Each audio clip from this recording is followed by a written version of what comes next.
All right, guys. So I'm at work today, and I'm doing my thing. I'm delivering. It's hot. Listening to some past episodes, jamming. And this Wow. woman waves me down. I'm going to her property to deliver something. She waves me down. She's like, "I need you to do me a favor." Old woman. She starts waving car keys in my face. "I need you to move my husband's car for me." I'm like, "What the? What do I look like here? I can't move your husband." I'm like, "Where's your husband? He's at work." "Well, how the fuck did he get to work if his car's in the driveway?" I told her I can't move. "Oh, I don't. Why do you want me to move the car?" "I don't like the way he parked it." I'm like, "I'm not gonna lose my job over moving your fucking husband's car." What a psychopath. I was like, "What the hell's going on If here?" you if you re-listen to that entire story from beginning, you can almost think that his profession is stripper. Are you an angel? What? An angel. I heard the deep space pilots talk about them. They're the most beautiful creatures in the universe.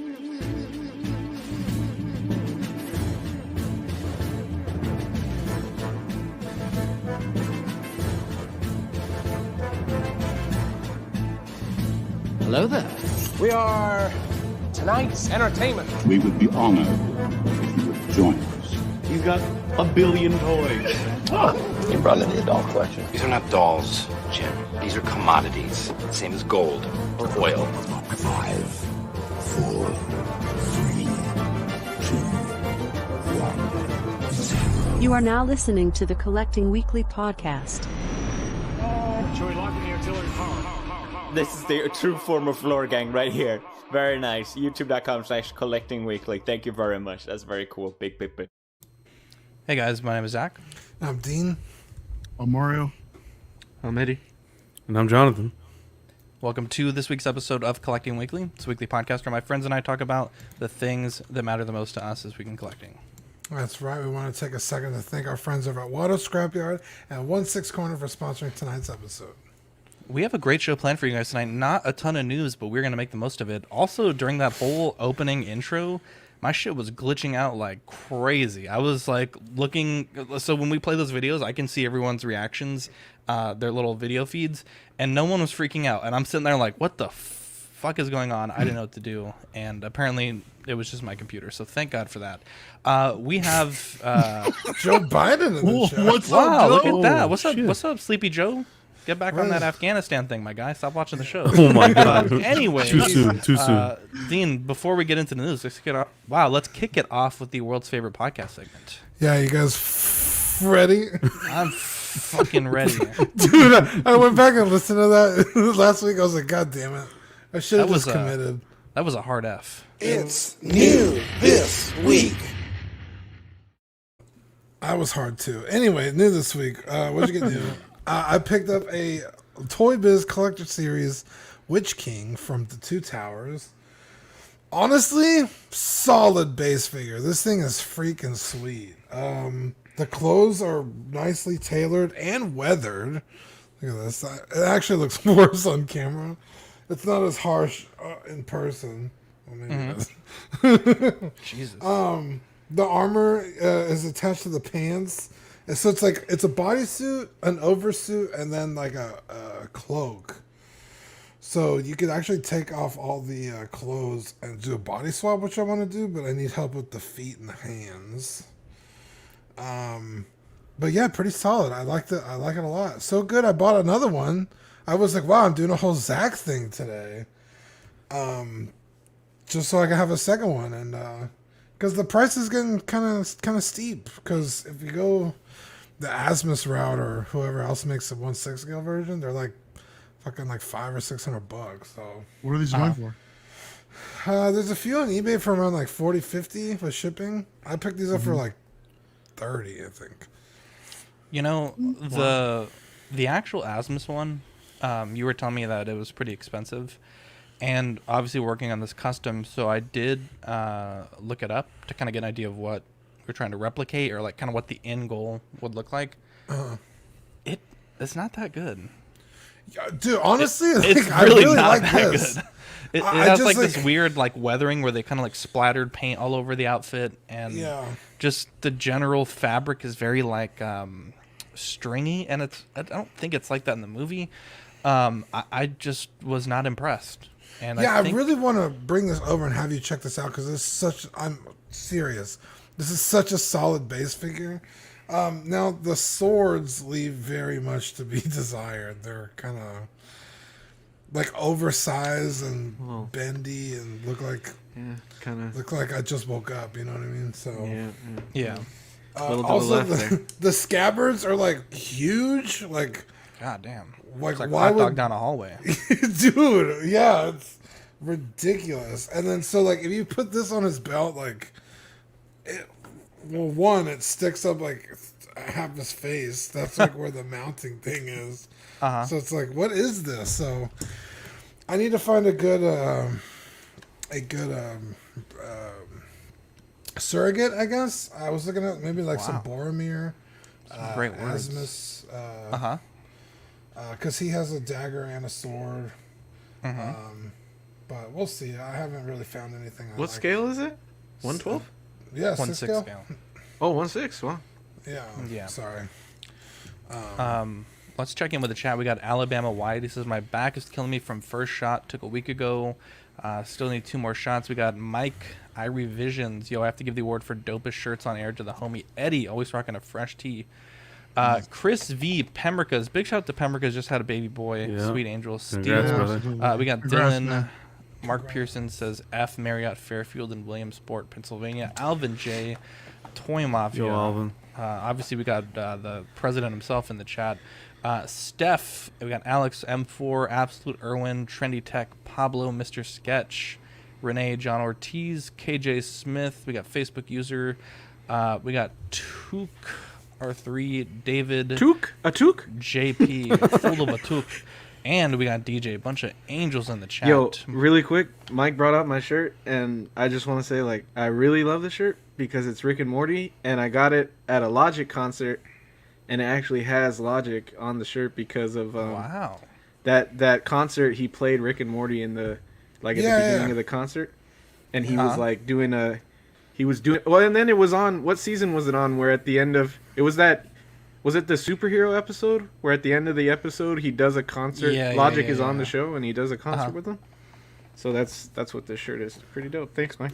Hey Zach, isn't this our newest Patreon? We got Chris V. Big shout out to Chris V. We actually got 2 new Patreonies this week, so very cool for that. We'll shout them out at the end of the show. Mario, what did you get this week? Oh man, so I took another Disney trip on Sunday, and they had one of the lightsabers that was rumored to be out of stock for the longest time and not coming back was this Darth Maul. They had it in stock and I had to pick it up. So, and here it is put together. Oh, nice. Bad, man. This thing is That's nice. beautiful. I'm jealous. Solo cam this guy. I'm jealous, man. Yeah, this is a It's a good size product. It is. Size. So what happens? Yeah, What happens, Mario? You can insert the blades on either end. Yep. You put blades. Nice. This end. Nice. Do you think Maul's compensating? Do you think 100%. We've seen his. He knows. We know how bad he's. God damn. Wow. That's a cool pickup. Ray Fisher's lightsaber, bro. I like it, man. Can't unsee that. It was also red, which is It was the Red Rocket. They also had the Stormtrooper doll that they showed in Rogue One. I don't think I've seen that in a while, so I really like that. Yeah, I really like that. So Ray Hot Toys from the Rise of Skywalker finally came in, and along with this little Stormtrooper badge that's on the bottom. It lights up, it illuminates. It's pretty cool. Cool little trinket. So I thought I'd pick it up. So, is this a prop from the movies, or what is this, like to get into Disney? No, you know what? Hang on a second. I've never seen that in the movies. I really like that Stormtrooper doll. That's awesome. Stormtrooper Duel. So here it is. Here's another like little look Nicki at Minaj right there. It lights up. Yeah, it's just like a little ID. It's got this little tray in the front, I guess, where you can put your own picture in this tray. Oh, that's cool. I like that. I think it's supposed to be something like so Galaxy's Edge over there about 2 is supposed to be a little bit immersive. So they have characters that are walking around. So I guess if a stormtrooper asks for your identification, you could probably show them this. right? And they'll probably just let you go. I've seen some guests that were there in the park that were actually detained. They just kind of take them off to the side and just mess with them for a little bit. Pretty sure that's illegal. More locked yeah. doors. Exactly. That's awesome. But no, it's a pretty cool little trinket, so I thought I'd pick it up. And it's Imperial, so nothing first order here. So, hey, you can. Sorry, go ahead. No, go ahead, Eddie. I was just gonna say you can drink at the cantina over there, right? Yep, they Like serve alcohol? alcohol. Yep, they So serve alcohol. They have all kinds of different space drinks over there. Put your picture in there, and then when they ask you for your ID, pull that out and then show I know. it. Why They're, would they ask they're definitely Mario not for going to his ask Mario ID? for his ID. Dude, I'm being No, nice. the stormtroopers. God Actually, damn. the stormtroopers that walk around, I hate they to see ask it, you Eddie. for your ID. No, I meant Terrible. the people at the bar. They ask actual adults or they ask the 10-year-olds? Adult, anybody, adults, 10-year-olds, people in wheelchairs. Just want to go back Adults to are the ones paying for the entertainment, dude. They John better said fucking ask duel. me. It's great. Exactly. How much does this stormtrooper duel cost? I think it was about $40. I would buy that. I was love gonna that say, thing. Get me one. And it's all. What's nice is that Zach was like, "What the hell with that?" Shout I'll out, go get some sticks in the backyard. It's shout not out plush. Eddie Manzanares. No, gave it's me all one of wood. those stormtroopers. Really? Shout Dude, out Eddie. Eddie's the Reverse man, shout out man. Eddie. You should have given it to me, It's bro. the best Eddie. I love there that is. You didn't want to thing. hang out with him. In fact, it was like that same week. Oh, my nudge. I've hung out with him more times than you have, my Wow. guy. Well, There it I is. don't know if that's true. So it's a little bit weathered. I These, want these that. are all different, which is pretty cool. So As a no bobblehead. no two are alike. It's got a little bobblehead, just like the Fuck, I think I need yeah, just like the regular one. So I got one in 1/6, and I got a 1-in-1 prop replica right here. So there you Oh, go. can I see the 1-to-1? Talk about the lineage. That is the one-to-one. Oh, that is the one-to-one? This is the Have you 1-to-1. seen Rogue One, bro? I've seen Rogue One. Yeah, fuck. I'm sorry. Oh, that's it, man. It just clicked in his Oh, he head. got the 1-6 with the trooper. Oh, duh. Oh my god. You hate You to thought see this was a 1/6, John? This big ass thing. I know. I want those. It's technically a 1/6 stormtrooper. Look, I would buy that. I love that thing. Okay. What'd you get, John? Yo, I picked up these two comics. This is the 89 Batman story coming back. It's a small series, 1 to 6 issues they're going to be doing. So yeah, I picked up the first one, 2 different variants. There's a few other variant covers that I really want to pick up, but they're tough to find. So I flipping drove around the city. But this is like kind of for like the little one because I started on 89 Batman on the comics, so I'm kind of getting into it again. And this is interesting because this is the first time the Billy D. Williams Two-Face is featured in the comic. I was thinking that. I was Yeah. thinking like that's a cool reference right there with him on the cover. Oh, look at that. I was yeah, gonna that's say why does Two-Face look? I forgot Billy D. Williams was Two-Face. I was like, yo. First, I saw fucking who's the Green Goblin? Norman Defoe. Oh yeah, Norman Osborn. Willem Dafoe. Norman Osborn, dude. There's some comics he has fucking waves, and then you got fucking. So this okay, is I didn't know that. So that's this is the same book, like same story, just different covers. It's variant covers. So there's a few more. And I didn't know this, but when it comes to comics, depending on the comic book shop, they may have their own variant cover. So yeah, that's a thing. I didn't know that. So I had to search around a bit. So Make yeah, it's me cool. seasick. Don't Cornrows. fall down that rabbit hole, dude. I know it's that's dangerous. a dangerous one. It's so dangerous. So, John, you said that this is for the kids. So, are you starting a collection for your kid, or do you mean to read to the kid? What exactly are we doing with these? No, I kind of want to start a little Batman collection. Nice. For the kid. Yeah, that's the whole thing. So I'm not even opening these. I sealed them. I'm not going to read them or anything. Now, when you get them from your comic book stores in Canada, Yeah. did they come in these little bags? Or you Yeah, buy they the came bags? Okay, nice. But I'm going to tell you something. From when I collected comics back, God knows, 10 years ago, even more than 10 years ago, the prices of comics have... Oh my god, holy... That's why. How much are they That's now? why you shouldn't get into it. Bro, it's like $7 a comic. It's $3.99 Holy US. Shit. $3.99 US. Over here is like $5 to $7 per comic. When I was collecting, you were looking like $2, $1.50. The thicker ones get up to like $5. Yeah. Here, so. And in Canada, they used to sell them for the US prices. So if it was $1.99 US, we used to get that price. Oh, Remember when that shit was 75 cents over here? Yeah. In my day. Back in the golden age. Yeah. Erwin says, John, did you check the movie poster variant cover? Definitely a good addition to the collection. Yeah, I saw one. There's one place, I forgot the name of the comic book shop, but I believe it's in the States. And I did track it down, and it is that poster look. He wants $50 for. He gives you two. There's one where the title's different, so I'm thinking of picking that up. So yeah, that cover's gorgeous. Variants? Who did the? Do you know who did the art? Did you say? Or? Yeah, I have the art was done by. Hold on a second. Where is it here? Screenwriter. It's the screenwriter was Sam Hamm with artist Joe Quinones. Oh, okay. And you don't know who did the variant book that you got? No, I think. Hold on, I have it here. I'll get it in 1 second. I'll show you guys. While John's doing that, I'll talk about my new this week. So I went to Walmart today, and I got this Snake Eyes, and I think it's pretty dope. I have not seen the movie. I've heard mixed reviews, but I've been wanting a ninja type figure for the collection for a while. Yeah. And I really like the look of the articulated icons ones, but they're like $50, and I'm not really trying to pay $50 for a ninja toy. And so, I got this. Has a good looking portrait. It's like that 3D printed tech stuff where they do the digital printing for the face. And I don't know. I kind of like it. I want to see the movie.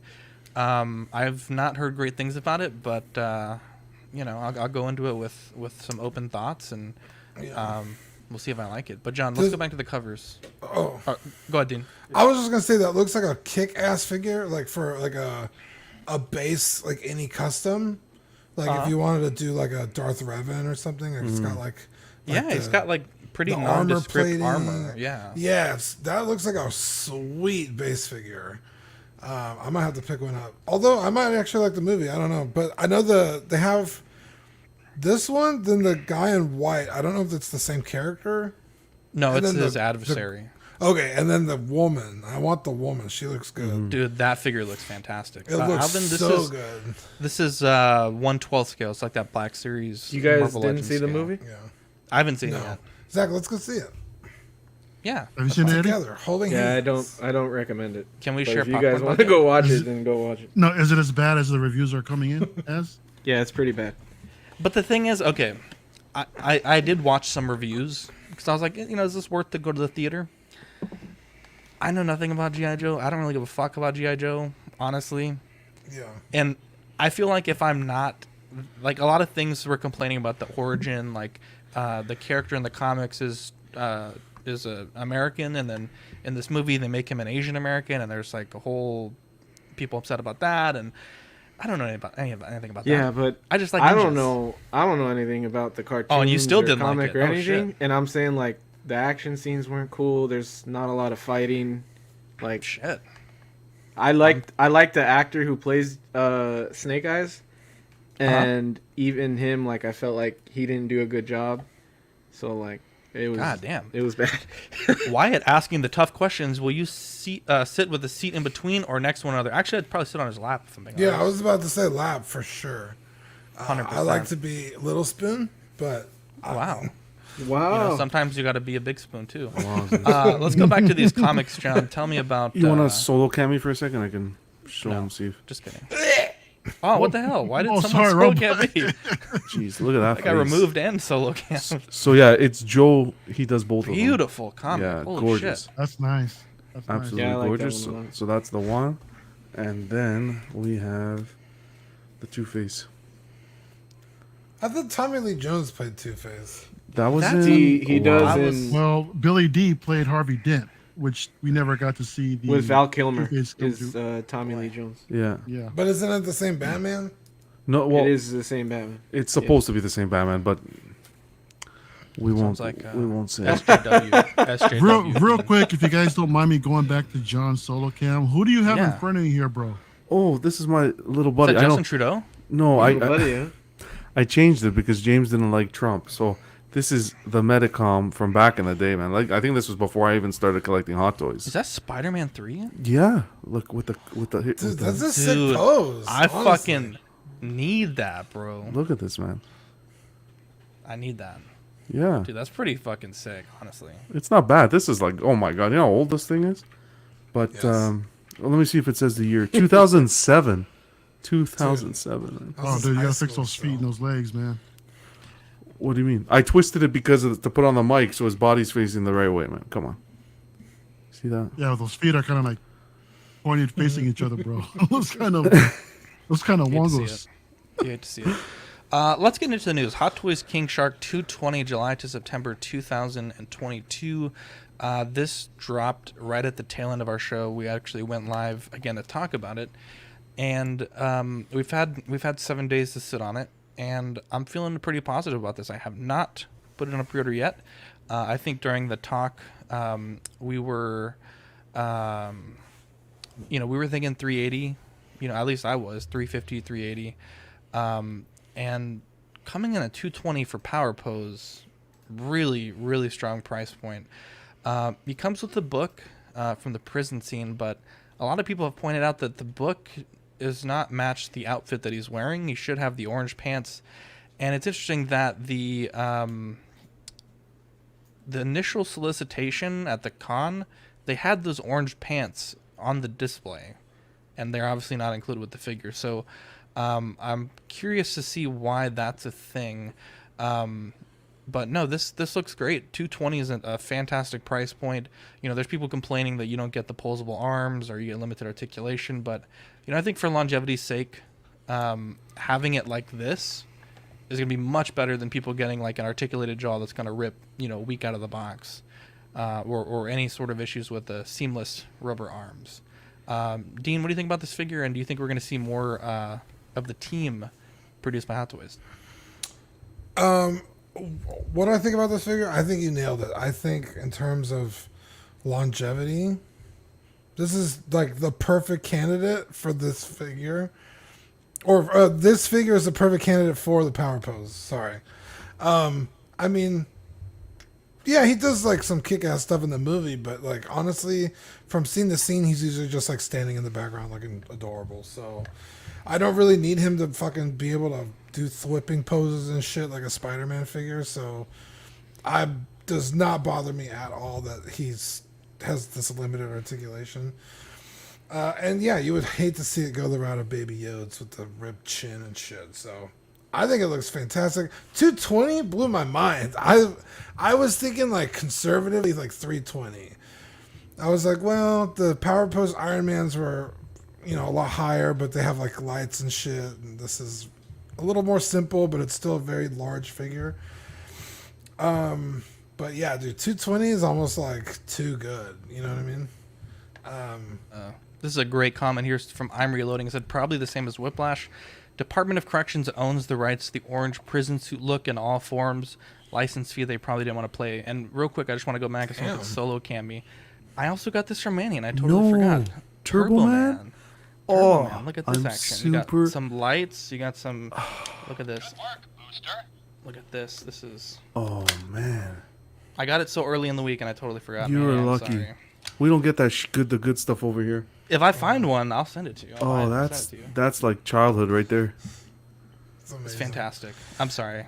It's okay. As for the rest of the team, dude, honestly, like Hot Toys kind of came out swinging with DC recently, so I'm kind of hoping that we do see the rest of that, because that's such a well-received movie. I mean, people really have taken to it a lot more than I thought maybe they would. So I don't know if we get every single character, but dude, I mean, at least an Idris, at least a Harley. Like, I would love to see the whole, the ensemble, but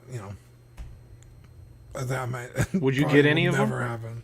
Would you get any of them? Dude, honestly, I'd probably get Idris because it was such a cool character. Idris? In fact, yeah, Idris? I've heard it both ways. Yeah, me too. I heard Idris Elba. I've heard it so many fucking ways. I mean, it's just like, whatever. Mr. Elba, we'll call him. What about Idris? Wow. Alvin asking the great questions. If we don't get the other members, is it still a buy? Oh, 100%. He's so cool. I think he could stand alone on the shelf by himself. He's just so adorable. I think a lot of these this squad could stand alone. Well, maybe not like the soup, like maybe Weasel not or Polka Dot something. Man. Yeah, yeah. Well, Maybe. Weasel probably. Well, I could. told you if you get him by himself, you don't want to represent the Suicide Squad. This could be a Jaws figure. Yeah, you could put him with you could put him with the Flash. Oh, we do have a Flash coming. That's true.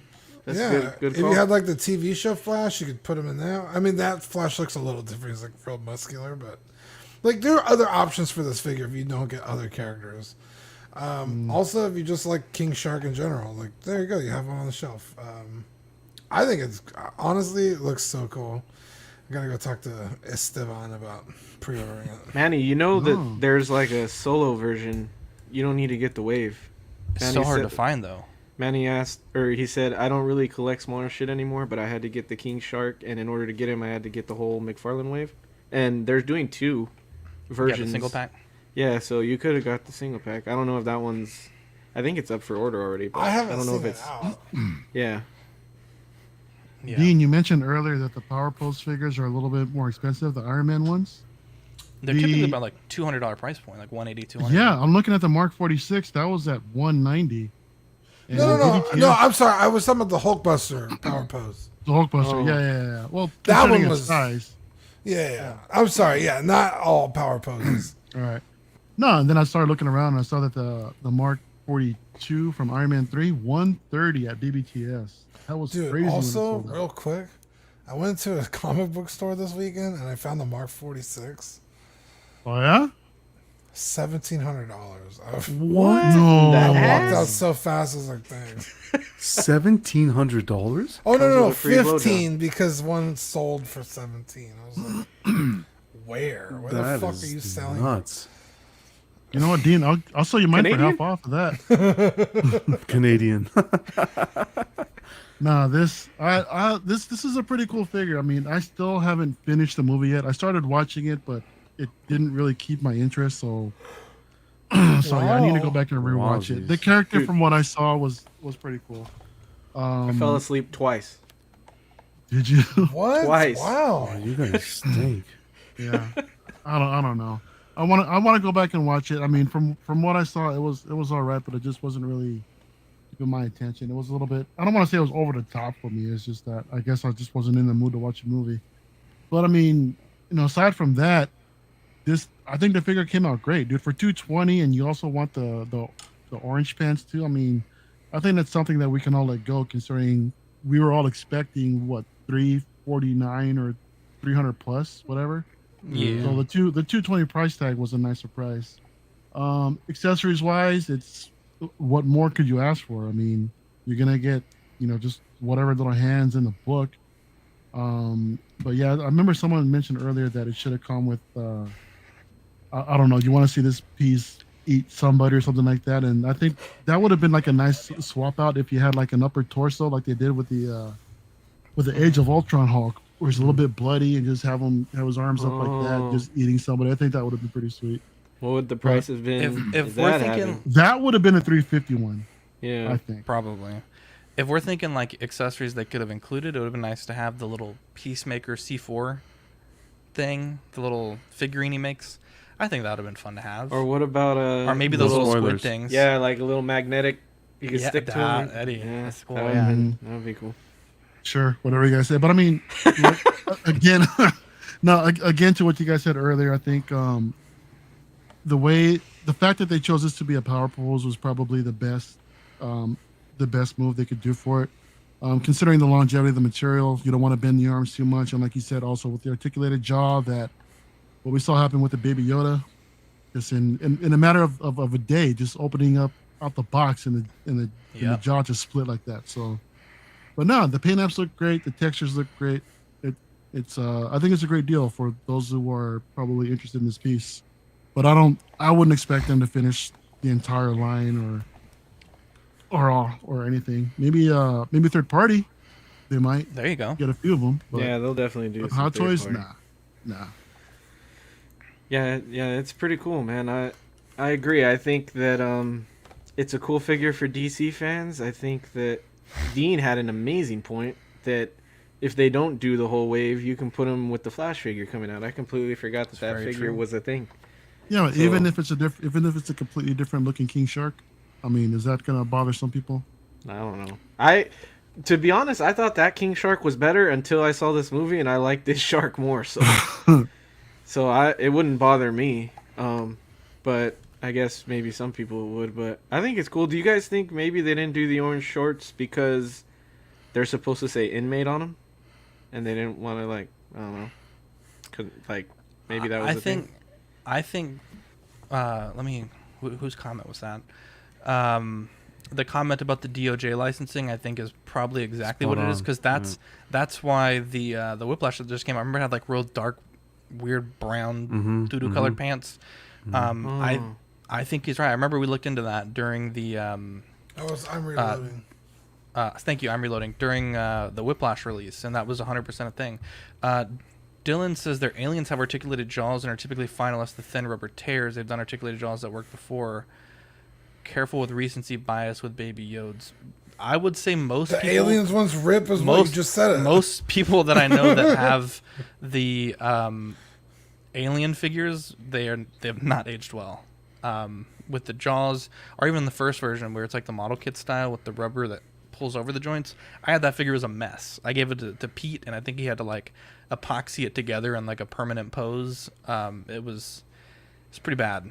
Go ahead. No, read the super chat. OG says Zach want to swap Sideshow Mythos Fett body with ESB Fett. Never done it before. Seeing you cut Gandalf like a gangsta, I'm ready. What tips/advice can you offer? The biggest thing that you need to figure out with both of those is how the belt detaches, and I'm not talking about the actual belt he wears on his belly, but the crotch armor. There's a way to detach it, and it's not just pulling it down. I think you have to actually, at least on the old Sideshow ones, you had to crack a piece of plastic very carefully to pull that down, and that's the hardest part. Once you get that off, everything else should just Velcro or zip, and you can pull that off. If you have any questions, message me on Auxiliary, and I can help you out. But I haven't done it with the Hot Toys one, but I did do I think it was the original. Mando. No, the Mando, yes, but also the Boba Fett. Remember when I did the blue Well, I dye was job gonna back say in the for day? the channel, there's a video of you swapping or doing the fast. Yeah, level. actually, that's a good one to watch. yeah, I'll let you guys continue with your takes. I'll pull up that video and I'll link it in the chat if you want to watch a disassembly of that. That should be pretty similar. And that one was actually all Velcro, so you don't have to worry about cracking any armor. I don't think the articulated jaw is a big deal at all. I know Dylan brought it up and said that we were being biased with the Yoda, the baby Yoda, but who the hell wants to close this guy's mouth? Like, why would you have him displayed with a closed mouth? That doesn't make any sense. It's just because there's scenes of him where the mouth is a little bit more. It's a nitpick. But it's cooler this way, right? Yeah, of course. You can see the detail, of course. Yeah, so, I don't know. I'm a little triggered by the way Dylan said recency bias. That was a very, elitist comment. I was not a fan of that. Wow. Yeah, I think Dylan can be elitist sometimes, He really can be. I haven't watched the movie, but I've seen clips and so forth of the character. I think it's spot on. It looks great. The price point, you can't go wrong. What I think they could have done for the collector that doesn't mind spending a little bit more, have the body disconnect at the waist, and then have a bloodied up body with the mouth and the damage with an accessory like the leg, like it was chewing on the leg sort of thing. Yeah, I would have rather had a leg than the book. Especially because the book's not this scene anyway. Yeah, but the leg doesn't make sense if he's not bloodied up. That's the thing. That's why they didn't John, give you the leg. I would still take the leg. They could have made that a DX. Yeah.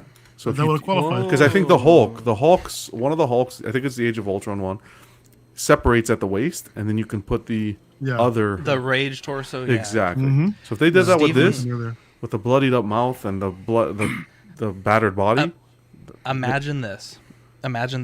The kill scene, I'm not going to spoil it because I know some of you guys haven't seen it, but the kill scene with the thunder in the background as the swap out torso, that'd be fucking incredible. Dude, Stephen Fear says, I'm back for a second stream because I enjoyed... wow, I totally lost that comment. I enjoyed it so much last time. Wow, sorry. As I was commenting, 3 comments came in and it shifted way up. And I lost it. Thank you. Thanks, so Steven. much. I'm totally out of it Thanks, tonight, Steve. guys. Yeah, Ninja Scroll says, I haven't watched the movie. Well, there's a surprise.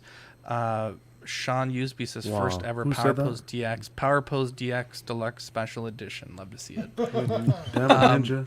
3-0 teased Rambo First Blood 1/6 scale. I know their other Rambo was super well received. I believe it was even in contention for some Figure of the Year awards last year.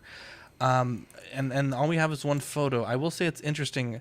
Sylvester Stallone is making his own branded figures himself, and that's so weird that he's trying to make his own figures when 3-0 is absolutely crushing it on his figures. I'm wondering if he just wants to make characters that he doesn't think 3-0 will ever make. I imagine as the license holder, he would probably be able to dictate some of what they do make. But I mean, they only showed us one photo, so we don't have much to go off of, but it looks great. I think if this is anything as good as their other one, I think it's going to be a good figure. Anyone else want to chat about this one? Morning, James. It looks fantastic, honestly. Maybe the arms could use maybe a joint. I know they're not usually very sightly, but it looks better than that. Yeah. Other than the foldy arm, it looks incredible. Like the likeness, the action scene, the fucking gun, all the bullets. It looks like a kick-ass figure, honestly. I don't like Rambo enough to like jump over the moon for one, but I think it looks cool. Yeah. Yeah, I'm with Dean as well. The body looks good. The arms, the musculature on the arms, looks like it's executed well. Body looks good. I don't know that joint on the elbow maybe, especially if we're going for this pose. But we'll have to see. We need more photos just to base it off this one. So far, I like what I see. Let's get a bit more photos. We can judge it a bit more, especially the face sculpt. I like to get something closer so we can take a look at the face sculpt. But so far, so good. Eddie. Do you got... So, this one looks the closest to Rocky to me. And if you could take that scarf off and take the tank top off and get some shorts... You're not wrong, bro. That would be like cooler to me, is make a custom Rocky figure. Adrian. But I think it looks good. Hopefully these do well and they get more of his movies, because like Dean, like I like the Rambo movies, but I'd rather see like Rocky or Over the Top or something. Those are my. I'm right there with you, my guy. Yeah. What about you? No, I'm with Dean on this one, where he mentioned something about the elbows, the arms looking a little bit rough. I won't suspect that you'd want to try to keep this kind of pose for too long, considering the material that they're using for the arms. So why not consider? I think Sideshow did that with their Wolverines, where they had like swap out arms that were more that were in a fixed pose. I did not like the way those were executed.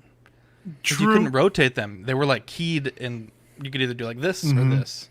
Well, you couldn't but I think like a static pose for something like this that's basically seamless in the arms would probably be best if you're going to try to pull off a pose like this. But no, I think the figure looks great. It's great to see some of these old. I mean, I think they killed it too with the other one, and to see First Blood coming. I mean, shit. Yeah, it looks good. I like it. I'm digging it. But what do you think if Sylvester Stallone is going to start making his own figures? Do you guys think that he's going to be held to licensors also? Do you think he can do everything else that maybe 3-0 won't do? Or that's the question, right? Because Rocky.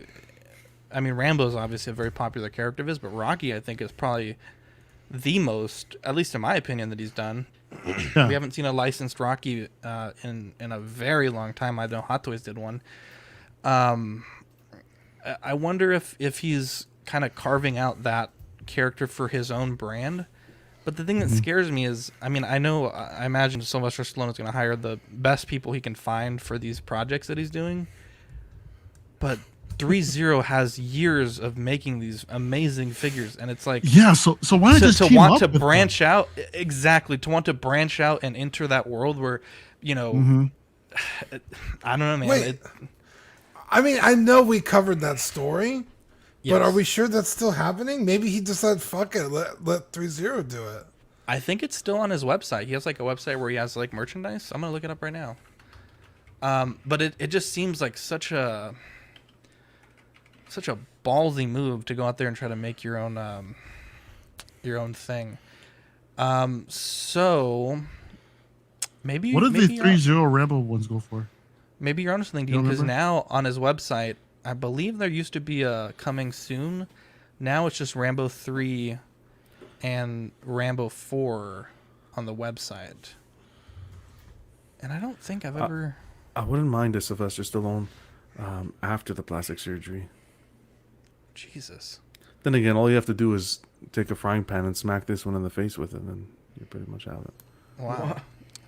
Yeah, $199 for the Rambo 3 figure. That wasn't Yeah, funny. it's not bad. That was pretty good, man. Not You bad. got a tough crowd today. Alvin J Someone say says 100% something? of profits is better than the standard licensing percentage. You're probably not wrong, but there's also more risk for him. I mean, obviously, I'm sure he's a smart guy, and I'm sure he has people that know what they're doing, but I don't know. I've never seen a situation like that where the person takes hold of their license with another company also making things from the license. Hey, Dean, can you give us a Sly impression? Of Stallone? Sly? Sly Stallone, baby. Sly Stallone. Let me look up some quotes. I'll get back to you. All right. Say, yo, Adrian. Now, this is interesting. Transformers MDLX Bumblebee. A lot of people think the M refers to mini because these are coming in at 6-inch tall, whereas the normal DLX come in like 8 to 10 up to like 14 inches. In this line, they're also planning an Optimus inspired by G1, the G1 look. And obviously, this is very G1 inspired. Similar to the Rambo, they've only shown us one photo, which is this one here. I think it looks great. I think the Bumblebee DLX from the Solo movie, one of my favorite figures of a few years back. It's a perfectly painted, perfectly articulating figure. If this comes in at like $80, which I have a feeling it might come in around that price point, this is going to be an instant buy. And I would say the only thing that's a bit odd about this design is Netflix is already doing like that sort of real-to-life animation style based on G1, and this design looks a bit off of that. It's almost like they kind of made up their own design for this. I would have rather them just give me the Netflix version. At the end of the day, it's splitting hairs. I think this looks great, and I will 100% get this if it's a reasonable price point. What do you think, Dean? I think it looks pretty sweet. I'm just kind of confused. Like, there's like another new line, like 3 zeros, like fucking DJ Khaled's, like another. Because there's like the one. Bumblebee DLX, then there's DLX, and now MDLX. Wow. Mm-hmm. And then they have the premium scale, which is like the 14-inch base size. Right. Yeah, it's just kind of like, can you pick a thing? Because like really, there's no reason like it can't just all be like DLX. Like I don't know. It just seems confusing. But that is not what we're talking about. The figure itself looks fucking sweet. Looks amazing. It looks like did you say whether it actually articulates or transforms? Yeah, no. So I don't believe it transforms because they had this on display in like a gray prototype in ACGHK alongside some photos of it, and it articulates, but it doesn't transform. Okay, it's sort of like the. It looks like it transforms, like just based on the foot, right here. Yeah. Like it looks like there's a hinge down here by the tire. Maybe the tire pops out. Like, if it does it, that's incredible. Like feats of like engineering this figure to even look like it does. You know what I mean? Incredible feats. Yeah. Yeah, like they could have easily just like done a foot. They didn't need to put the tire in the foot with a bunch of, So well, with the Bumblebee movie one, like you could see like all the parts that are in the actual character, like the wheels and everything. So weird that you're talking. Oh, I know. It's crazy how nature do that. It's on my show. I can do that when I want to on my show. Well, that's not what the clip says. Right? No, this is my You know team. what, Everybody asks. Well, you know what, Dean? This is what I would say about that. What about the droid attack on the Wookiees? Oh my god. No, you're right. 100%. Like the other. Wait, what the hell was that? The clip that I found today, and I wanted to add it because I thought it was so fucking funny. Okay. The other Bumblebee from the movie, you're right. Like it also looks like it can articulate, but that's like it's such a premium figure. in that line that, again, like, I don't know why they're just making another line when they could just fucking put them all in, I guess, DLX. But then now there's even Marvel DLX. It's like, I don't know. Again, figure looks amazing. If you need a Bumblebee like Zach with all his bees, so many bees. Honey, I have so many bees. Wow. So many bees. Why do you have so many bees? That's like one of the funniest things that has ever happened. I love that. Yeah, I think this is a dare I say it, a slam dunk, Zach. Wow. High praise. Eddie, what do you think about this? I think it's beautiful. I really like the look of it. I think it's probably the best Bumblebee they've done, dude. I like the movie stuff, but I really like the look of the OG Generation 1 stuff. So I think it's really cool. I won't get it. I'll get like the Revenge of the Fallen one that's coming out, I think it is, or I don't know if it's Revenge of the Fallen or Dark of the Moon, but I like that one a lot. That'll be my first 3-0 figure, but I think it's cool. I think it's cool to see that they're doing like that line for people that aren't a fan of the Bay formers, you know? So that's good to see. What about you, John? I'm happy. I'm happy it's coming out because I know Zach, our captain, is a huge B fan. So this is for him. For me, I haven't even watched Transformers from beginning to end. So. Oh my gosh! If they did this in that, what is it, the premium scale or whatever, the like 14-inch or the, would you get it? That giant ass like $400 one. If I was to get a $400 Bumblebee, it would be the one from the Solo movie. Because I really like that design, and I really that statue, or I really it articulates the 14-inch. Or you mean Bumblebee. The 3-0 one, yeah. Yeah, the 3-0 deal, okay. 14-inch premium scale. Yeah. I love that movie. That movie touched my heart. I watched the one with the original one with what's his face, Shia LaBeouf. That was good. Chi-Town? I like that one. That original one was crazy. You didn't like it? No, I love it. It's that fantastic. was awesome. All the ones with him in it, I'm a fan of. It's when Mark Wahlberg gets in that I'm like, And Megan Fox, damn. Bro, she's like a kid in that movie. Yeah, well, now she's. That's what Coke does to you. Anyways, Mario, what do you think? Kids didn't look like that when I was a kid, dude. Jesus. We have a great question. Can we get a So Many Bees sticker? That could be a thing for August. We actually just got these today. Look at this. The Watto Scrapyard magnets. These are going out in September. We could do a So Many Bees sticker in September. Could be a thing. Sorry. Dean, don't forget about Stallone. Huh? We're still waiting.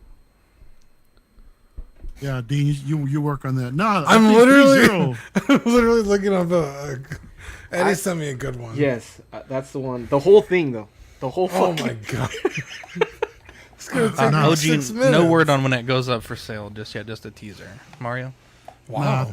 I think 3-0 is killing it with their Transformers line and all of their scales. I mean, they all look phenomenal. They're able to really recreate what we saw on the screen. I've got no reference to what this particular one really is, but if you say it's off the Netflix one, then yeah, sure. I mean, I see the hint of the G1 on this thing. Yeah, it looks cool. I mean, Dean asked as far as like any of the just go ahead and pick a scale already, but I think different price points for different collectors. Why not just give them that variety? I mean, shit. I'm with you, bro. But no, it's a cool looking piece, and yeah, might be looking forward to it, to seeing this in your collection sometime, bro. So this is smaller than the ones they've been doing? Yeah. So the DLX scale, the Bumblebee, I think it's like 9 inches tall, and then the Blitzwing and the Optimus are like 15 inches tall. The premium Bumblebee, the scale goes up to 14 inches for Bumblebee, but this is supposed to be 6 inches tall. So it's about like 3-4 inches smaller than Bumblebee. Wow. So that's why I'm thinking it's going to be at that $80 price point. I mean, it is what it is. I personally, like, my favorite Bumblebee right now probably is the TE02 Bumblebee, which does transform, and it's based off of the Solo movie. But this looks pretty dope. I kind of like the modern G1 take on it. I will say this. Like Zach said, this will probably be around an $80 price point, maybe $100. I've seen some of the shit that Takara puts out for way more. Yeah. This doesn't transform as far as we know, but this is a much better product for way less. Yeah, definitely. Now I know there's probably Takara guys out there like fucking blasphemy. How dare you?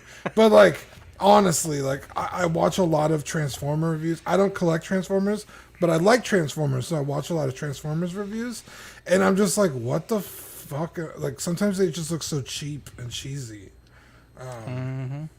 Zach, this one here transforms, and it's one of my favorite Bumblebees. If someone wants to sell me real quick, but this is like miles better than, like you said, the official Takara one. The official Takara one is like almost, I think, 140, and this one you can get for like $80, and it's like die cast, great paint work, great sculpt work. It transforms, and the movie transformation is very complex. So the fact that this is, I mean, fairly clean in the back. I mean, it's pretty decent. Definitely one of my favorite Bumblebees at the moment. What were you saying, Eddie? I was saying I was at Target the other day and I was thinking of you because they had a 2-pack. They had a 2-pack with the Bee and a Baldo. Barricade. Is it Is the cop Actually, Barricade? Yeah. So they had that 2-pack, but I was like, Zach probably has this version of Bee already. So was the Camaro? It's the Camaro, it's the newer Camaro. So the one from the first movie with Barricade, the cop car. Yeah, I think you got me that one actually. In the solo pack. Actually, fun fact with the Baldo, we got emailed by the guy. He wants to do an interview. We got to set that up for after. Are you actually serious? No kidding, really? No, we've been trying to plan it for months. Now you have to use it, dude. I know. I'm not looking forward to that. Staying with Transformers, you'll have to talk Victoria into that. You have to use some Patreon money to buy her a nice dinner or something. Keeping with Transformers, DS01 Starscream 140 releasing Q3 2021. This is third-party witchcraft. And supposedly the aim of this figure is to kind of fix some of the things that the new Masterpiece didn't do so well. And the price point is about $100 less than the retail price point of the licensed one. That was a thing. What is that? I don't know. Great ankle rocker. You got a pretty good waist articulation. That was yeah.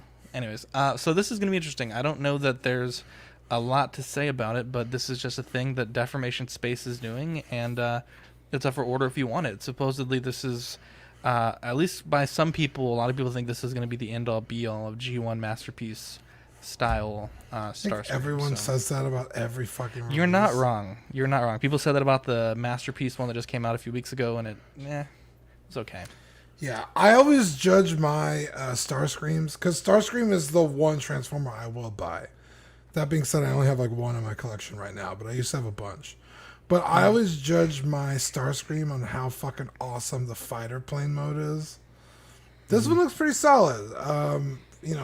Can't really see under it, so who knows if it's really that good. Zach, what was the one that you and I had traded for? That was the Masterpiece 11 oversized knockoff by Wei Zhang. That thing was fucking bomb. That was such a cool That was pretty fucking... It was huge, too. The jet was like a fucking, like... Yeah. That thing was awesome. But, I mean, judging on that and, like, looking at this looks like it could be pretty solid. Again, I'd have to get, like, under there and look at it once it's all transformed. Yeah. But, yeah, so I think it looks great. It's fucking Starscream, dude. Those colors are so cool and retro, and it's dope. I like it. So the difference between this one and the one that you had is this one's like a more cartoon take on the jet, whereas the one that you had like panels, like real military, like it was like all techie looking. This is supposed to be like fairly animation accurate. Anyone else have a take on this, or are we good to go forward? Nah, this is amazing. I mean, I collected the original G1 stuff when they first came out when I was a kid, dude, and even so far to get the reissues back in the early 2000s, man. And this is so cool to see how far that we've come from those basic Transformers to these crazy, insane, show accurate, highly articulated figures. They look pretty badass.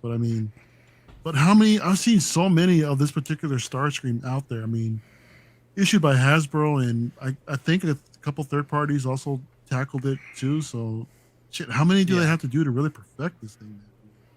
Yeah, to me, they all look the same. I mean, I really couldn't tell you the differences, but I mean, they all look have great either way.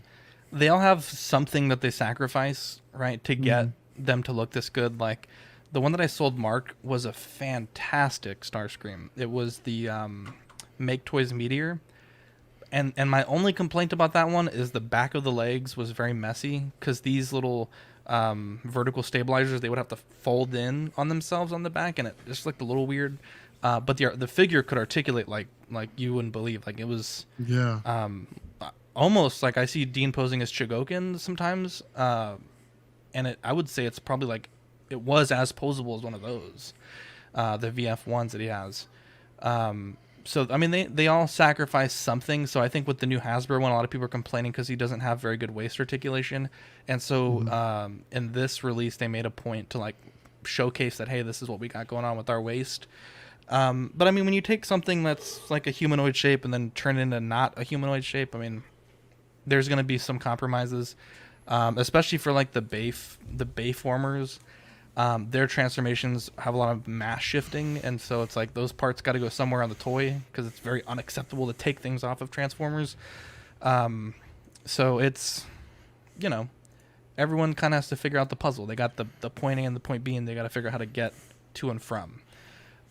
We got some great comments here. Mark says it's amazing how great engineering is on the new Transformers. I'm good with the one that I have. OG Fan says very nostalgic, more than meets the eye. Absolute Irwin says I used to own the oversized third-party Wei-Jang Transformers. The Megatron was a beast. Arrow says I'll pay for your late night pizza party, Zach. Hashtag use the Baldo. Alvin says the logo was a big part of Transformers. No Decepticon or Autobot symbol means no buy. So Alvin, the reason they're not logoed is because these are illegal figures, so they can't. These are someone hit that button for me. These are third. And then Superior Rhino says, how do you guys find the time to all get together at the same time on the channel? That's the secret. We work it into our schedule, right? We're all busy bees. We all have families and people that we care for. And, you know, we set the time aside to be here. And, you know. You guys are the second. It's a second family, you know? It's a... If we don't show up, Zach yells at us. One, you're not wrong. Don't take us so far, dude. Well, you're not wrong. I got to say, though, big shout out to the guys today. I was a little under the weather today. I think it's allergies. But I put in the Patreon chat, like, hey, I might struggle through today's show, but, like, bear with me. We'll get through it. And the guys were like, hey, if we need to take lead or if you need anything from any of us, let us know. I was very touched. I was very moved. And then Eddie today, this great message. He says, one dream, one team. It really inspired me today. It was some great teamwork going on there. We got Dan the Man in the chat. Welcome, my guy. OG Fan says CW is for the people. CC3PO says I get sick of family eventually. All kinds of wow. That's people depend on us to be here, awesome. And we make the time. You're not wrong, my guy. Hey, real quick, Zach, before you move on, I was curious to see if you guys have seen the PCS Transformer statues, the cell shaded animation ones? They're awesome. Yes, they look fantastic, and amazing. I want them to make a Bumblebee so bad. Mm-hmm. I will. Yeah, that's like, weird that instant they purchase it. Oh, yeah. Yeah. For those, we have a lot of people that are new to the channel that might not know like the joke that we keep bringing up, but I have like 40 or 50 Bumblebees. It's like my favorite character to collect. And the thing again. Well, they heard it once, but yeah, down there's a whole collection of. I call it the Beehive. Beehive. The goddamn Adidas thing like 80 times. Hey, who the fuck threw that motherfucking busted ass goddamn Adidas? So many bees. Why do you have so many bees? Anyways, I didn't like that clip until John started saying it. Now I like. I fucking love that clip, man. I don't Alvin know why. J says 63 watching, 16 likes. Yeah, smash that like button. Yeah, what's guys. up, y'all? Come on. Anyways. Drop that motherfucking like button. Hey, hold on a second. What'd you guys eat for dinner? Potatoes. Boil them, mash them, stick. I added that clip, and I love that clip. And I think John's ruined that clip for me before we even got to use it on the fucking Lord of the Rings show. I think we're retiring the clip. All right, now before we lose all 66 people watching, Dark Horse rather, Dune 9-inch scale plastic statues. These are coming out Wave 1, which is here September 1st or September 2021, with Wave 2 coming out April 2022. Great to see some more pieces from the Dune lineup. I know the McFarlane set didn't sell super well. I think the Paul, though, is one of my favorite figures of the year. So we got Lady Jessica, Paul, and Duncan. And then for Wave 2, we got Chani, Raban, and I'm losing him. Let me see. Let me look it up real quick. This guy here on the left. Damn, dude. Some of these likenesses are amazing. Yeah. Gurney Halleck.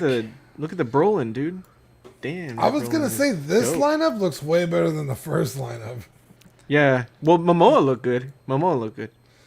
I think the Lady Jessica is the one that is the least good. Yeah. The Paul's not bad, but it does need some paint work. But yeah, these look great. But the weird thing is, this wave here goes for like $50, and then the next wave, which I mean they're fairly similar sized characters except for Raban, goes for like 55 and up. So I don't know what the price difference is there. But these are coming out, like I said, September 2021 for this wave, and then April 2022 for the Raban wave. Yeah. I'm excited for this movie. I almost want to rent out a theater to watch it. Dude, I'm so down. I was going to say, I think the only reason the McFarlane figures didn't do well is because there was no movie out. They postponed it, didn't they? I think you're exactly Which is exactly what happened with the Shang-Chi wave. Everyone, like, they're peg warmers now because we're still waiting on the movie. So I think once this movie hits, dude, it's going to be impossible to find those fucking figures. I think so. Yeah. Yeah, you think I think so. I wasn't excited for this until, like, Zach brings it up so much. Now I'm kind of, like, anticipating it. Just because Zach talks about it so But the much. trailer fucking tells you the whole fucking story. It's like, bro, leave some shit for the fucking theater, my guy. It's got a great cast, I'll give it that. Yeah, it really does, that's why I'm so excited for it, just because the ensemble of this movie. I mean, I don't think I've ever seen the original one. I just want to see Zendaya do anything. I watched Zendaya fucking watch paint dry for 2 hours. Dude, I'll watch her Fucking take wow. Okay, she's I'll not. watch her take a shit. That's high praise. Shit, I watched Zendaya take a. She's Anyways. okay. She's okay. Yeah, okay, alright. John. Jesus Christ, y'all standards are too fucking high. NECA She's like a Batman kid, 1989. dude. What the I don't think she's She's like 10 years old. No, she's not. Don't She think looks she's young as shit. She's not fully developed. She's 24. Okay, we'll just stop it. She's a child, bro. Yeah. God damn, She's you're a child by sick, my motherfucker. standards. Christ. What's up, Danny? Well, Sigourney Weaver, I'll tell you that much. Oh my Well, God. at least she probably wears her underwear straight still. Or whatever.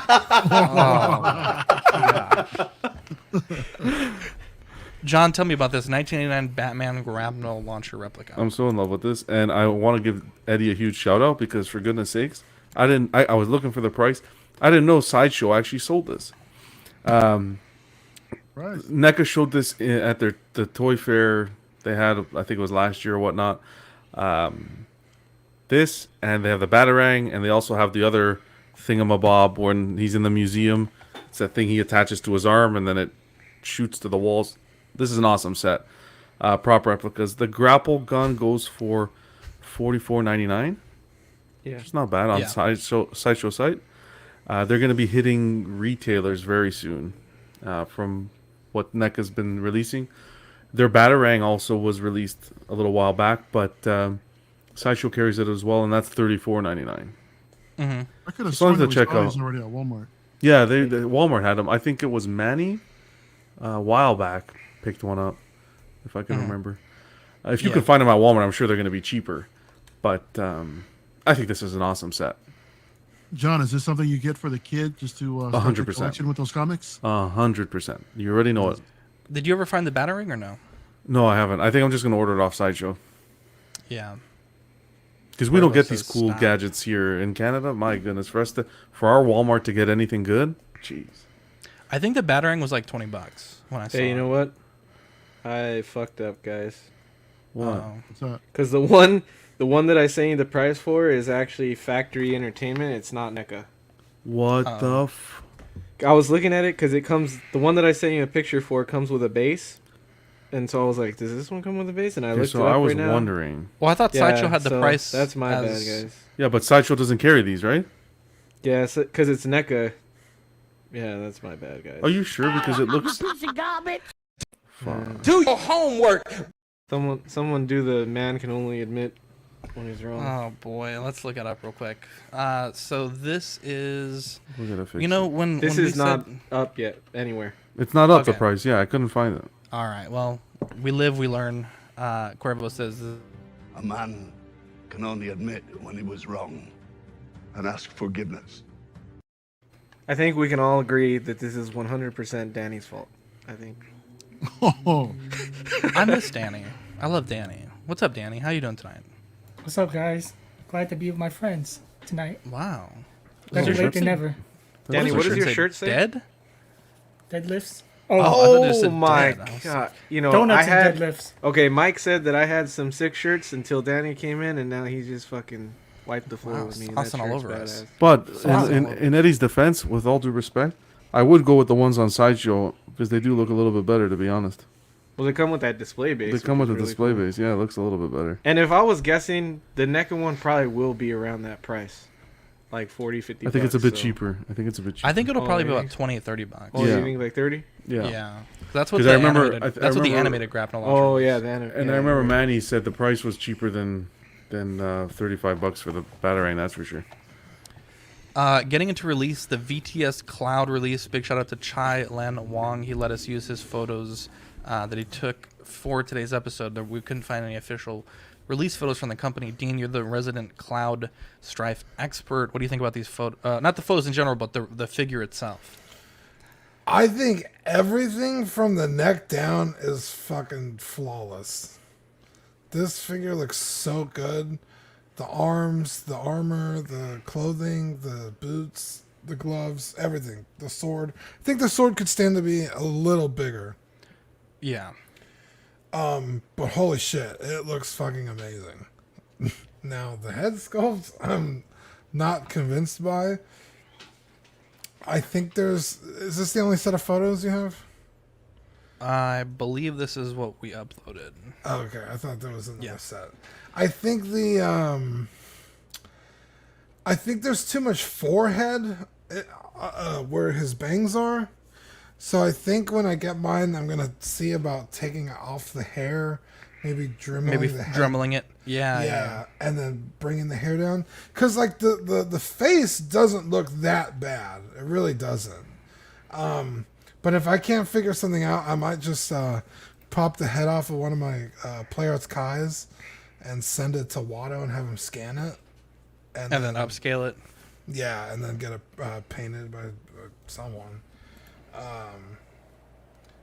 But other than that, I'm pretty excited to get it. I messaged Rick about if he got like a shipping notification because I pre-ordered mine with Rick. Because honestly, I cannot freaking wait. But yeah, I was a little disheartened when I first saw the photos. Dean, you said the sword should be bigger, dude. How much bigger can this thing get? His sword's fucking huge, bro. That's what she said, by the way. Yeah. Wow. Yeah, so he wears it on his back. Good job, Eddie. And the very tip, the longest tip down here, is about where his ankles are. So when this sword's Are on you his talking back, about Manny's tip? yeah. Jesus, all kinds of she said jokes here. When this sword is on this figure's back, it's like kind of like where his calf muscle ends. So it should be a lot longer. Felt very sexual. Can that sword Dean. Go ahead, Danny. Yes. project like anything, like lasers or power beams? Sort of, yeah. Dean, Manny's is here. What the fuck? Yeah. Yeah, What's I up, don't just Manny? randomly talk about Manny's What's penis up? unless he's here. Hello. I have talk about it all the honor. time. Dean, Wow. does it not having ankle articulation bug you? I believe no. I think right where the boot is where The the cut? leg pegs into it. Oh, okay. So Because you he didn't use can- it. Whoever posed it didn't use that. Yeah, I think you can like move it, but it's in such a weird place. It would look weirder if you did use it. If that makes sense. Oh, kind of maybe like a McFarlane joint. Yeah, like Yeah, it's too yeah. high where the actual articulation is. Yeah. Mm-hmm. But I mean, dude, I still can't freaking wait for this thing. What's up, Manny? How you doing tonight? I'm good. How are you guys? Sweet. Much better now that you're here, Excited. buddy. Yeah, much better. We now. gotta. Yeah, man. When's the last I time was we so had offended. this big a panel on fucking CW? That's sick. I don't know. Yeah, it's been a while. I was so offended about Turbo Man being forgotten that I had to jump on. Oh, we got some Took you long enough, man. That was a long time ago, dude. You still ain't over that yet? Nah, I'm way still- back earlier in the show. Nah, I'll be on this for the Come on, next bro. 2 weeks. Let it I go, won't hear the man. end of it. It'll be 2022. Be like, remember that time? Good times, man. Good times. Dude, Manny hooked me up with the Rogue One Stormtrooper, dude. Great price. I love it. It's in the collection, man. I Wow. I love hooking up people with great prices.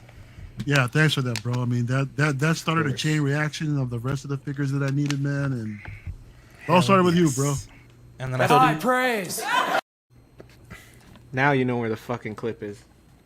Dylan says Zach about sold it before Manny hopped on. Got to be quicker than that. How dare you? How dare you? That meme doesn't exist anymore. I don't What a sell my savage. stuff that fast anymore. How You're dare you? savage. That was a How good one. dare you?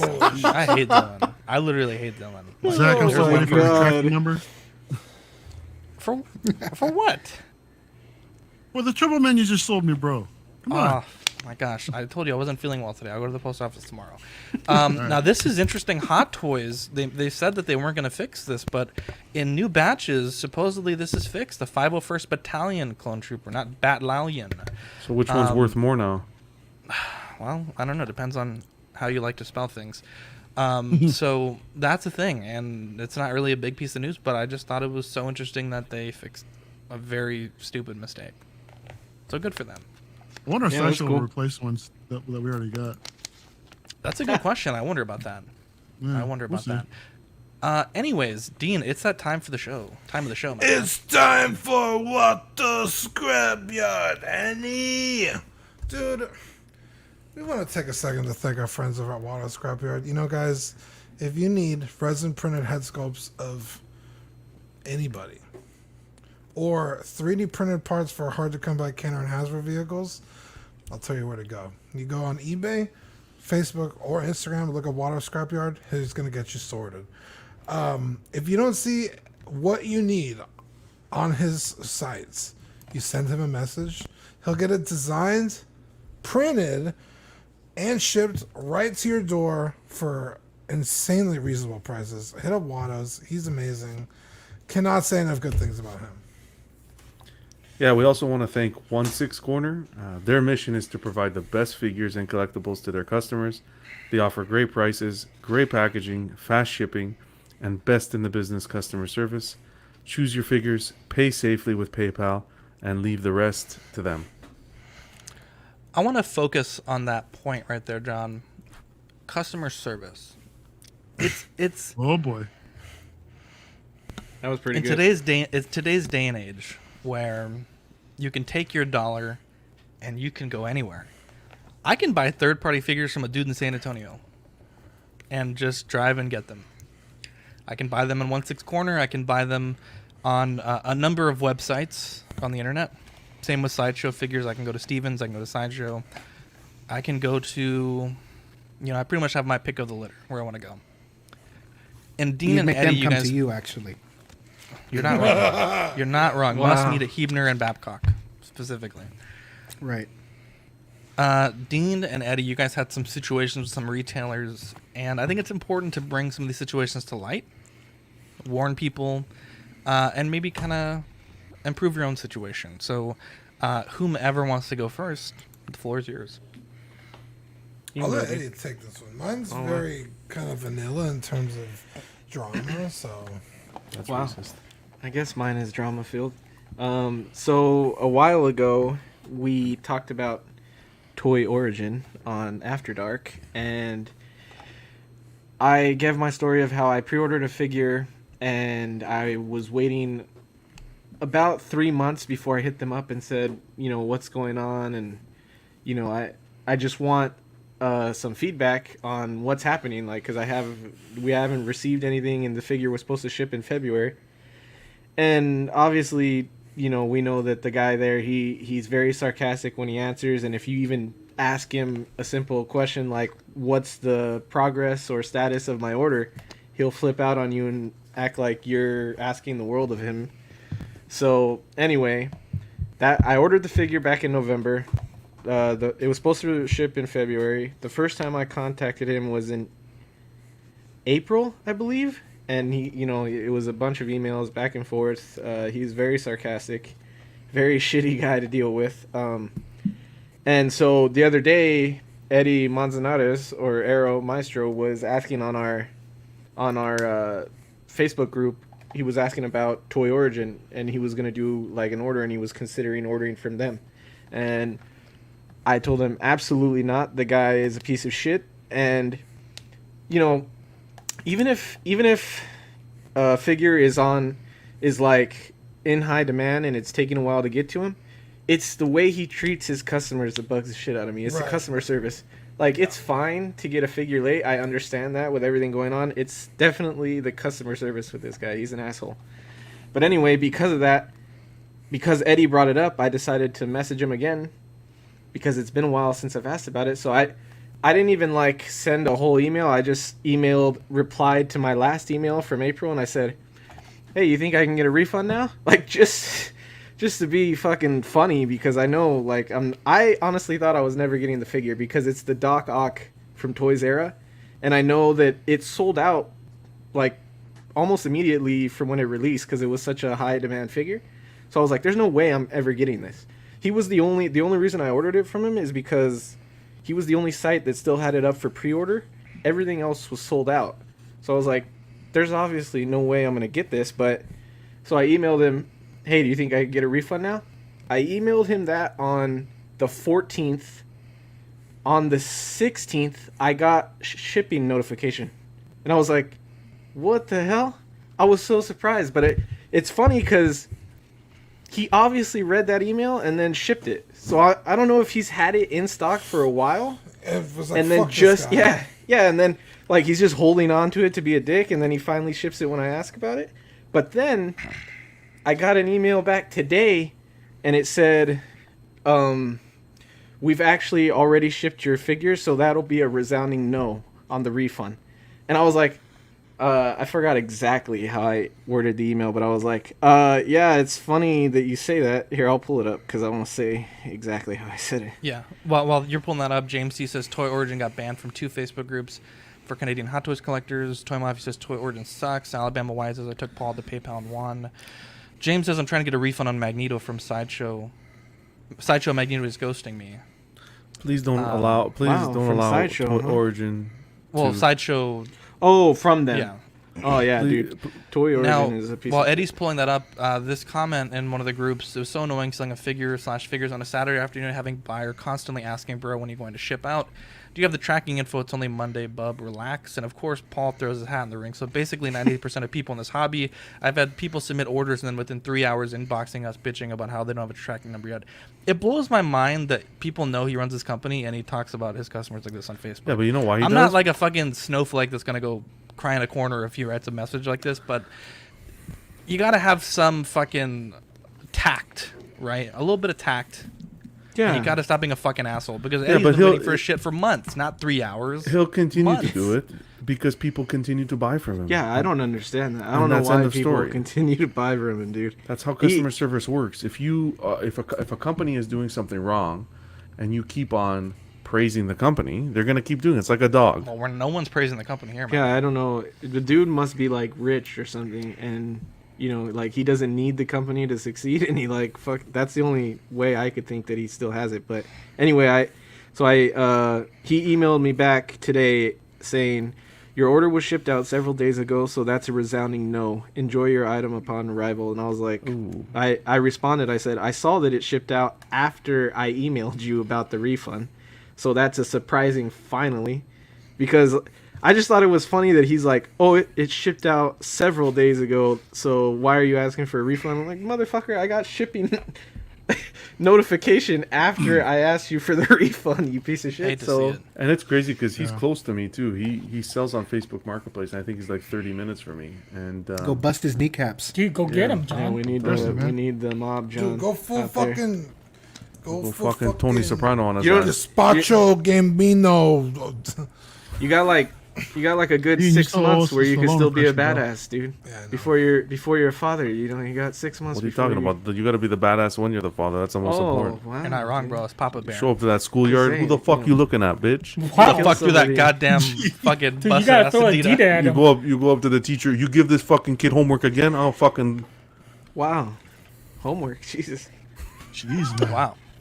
Wow.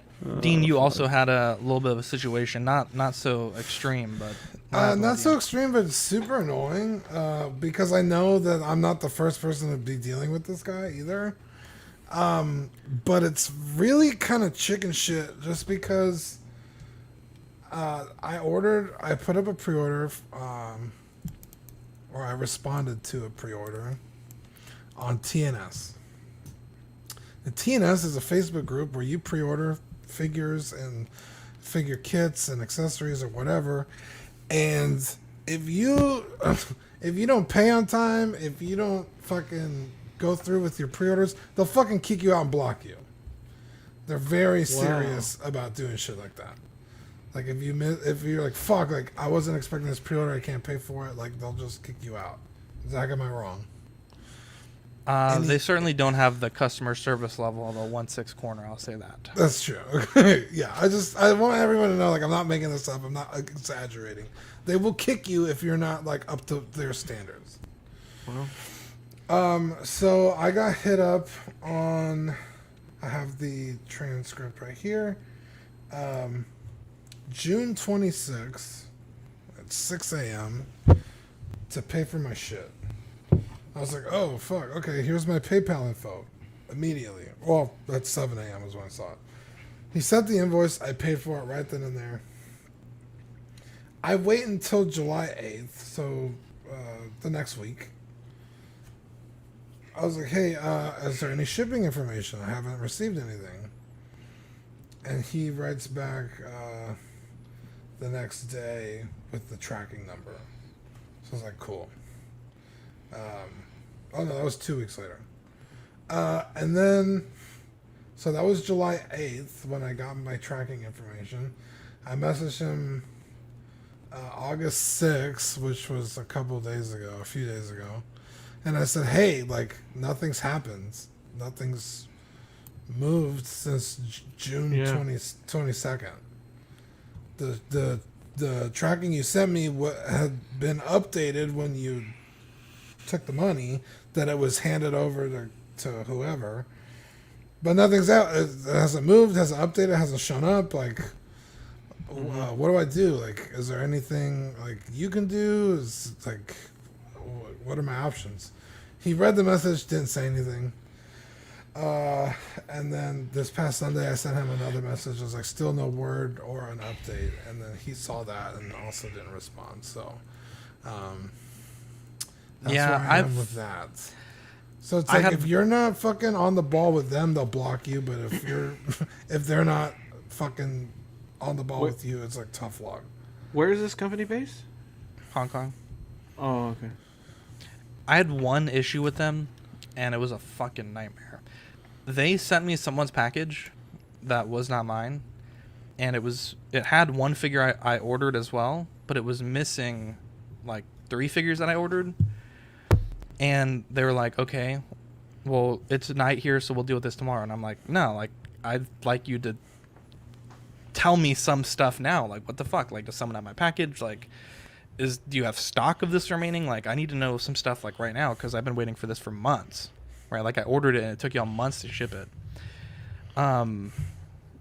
Finally, they were like, just return it to us, and we'll pay you back for the shipping and ship your product out. But to ship a big ass box of like 4 figures back to Hong Kong was like almost $160, and they're like, just pay it and we'll pay you back. And I'm like, well, I have the quote from USPS, like the screen. Can you just pay me first? And I'll, like, I'm not saying I don't have $160 at all times, but it's like, I mean, that's a lot. That's money that I shouldn't have to be spending out of my pocket, and then to be reimbursed. And it took almost like a week to get my money back, and I had to constantly be like messaging them like, hey, like, what's going on with my money? Like, I need my money back. Where's my figures? Eventually it did get resolved, but it was fucking super stressful. But that's really the only issue. But you're right, Dean, because like throughout that whole process, I was constantly bugging them. Like, you know, I've paid 2 months ago. The figures have been in stock. When are you shipping? Big pain in the butt, man. So hopefully it's a post thing. Hopefully it's not on their end. But I know sometimes figures do get stuck, you know, kind of like in limbo for a while. Yeah. So hopefully it's nothing too crazy. Let's move on to our topic of the week. What is your collecting Endgame? Mario, I think you had a great topic this week, and I'll let you lead us off. You know, as far as collecting, do you have a goal in mind of sort of when the collection's done? Or I guess it can be as broad or as narrow a topic as you want. So go ahead and kick us off, bro. Man, I thought I did, and then stuff keeps coming and coming and coming. Look, I mean, my 3 3/4 collection is just gonna keep growing because I have a really completist mentality when it comes to this. So for my end game with this, as soon as Hasbro stops, then I'm stopping with them as well. When I started collecting Hot Toys, Marvel was the biggest one on the block, and I thought I'd be okay with just getting, I guess, some of the basic Avengers figures, but I don't know. I never really. I thought I'd do it just when I had the Civil War line. I was like, okay, I think that's all I needed. I'm done. And then I go out and see the rest of the movies that came out. I mean, Infinity War was awesome. Endgame was awesome. I'm like, dude, I think I'm just gonna go ahead and upgrade because they're just newer ones. I'm currently getting out of that. My opinions and thoughts have changed as far as how I want my collection to go now. I've developed. It took me this long just to develop some sort of vision that how I want my display to look. So, but the problem is, I don't think I really have an end game in sight. I don't know when I will stop, to be honest.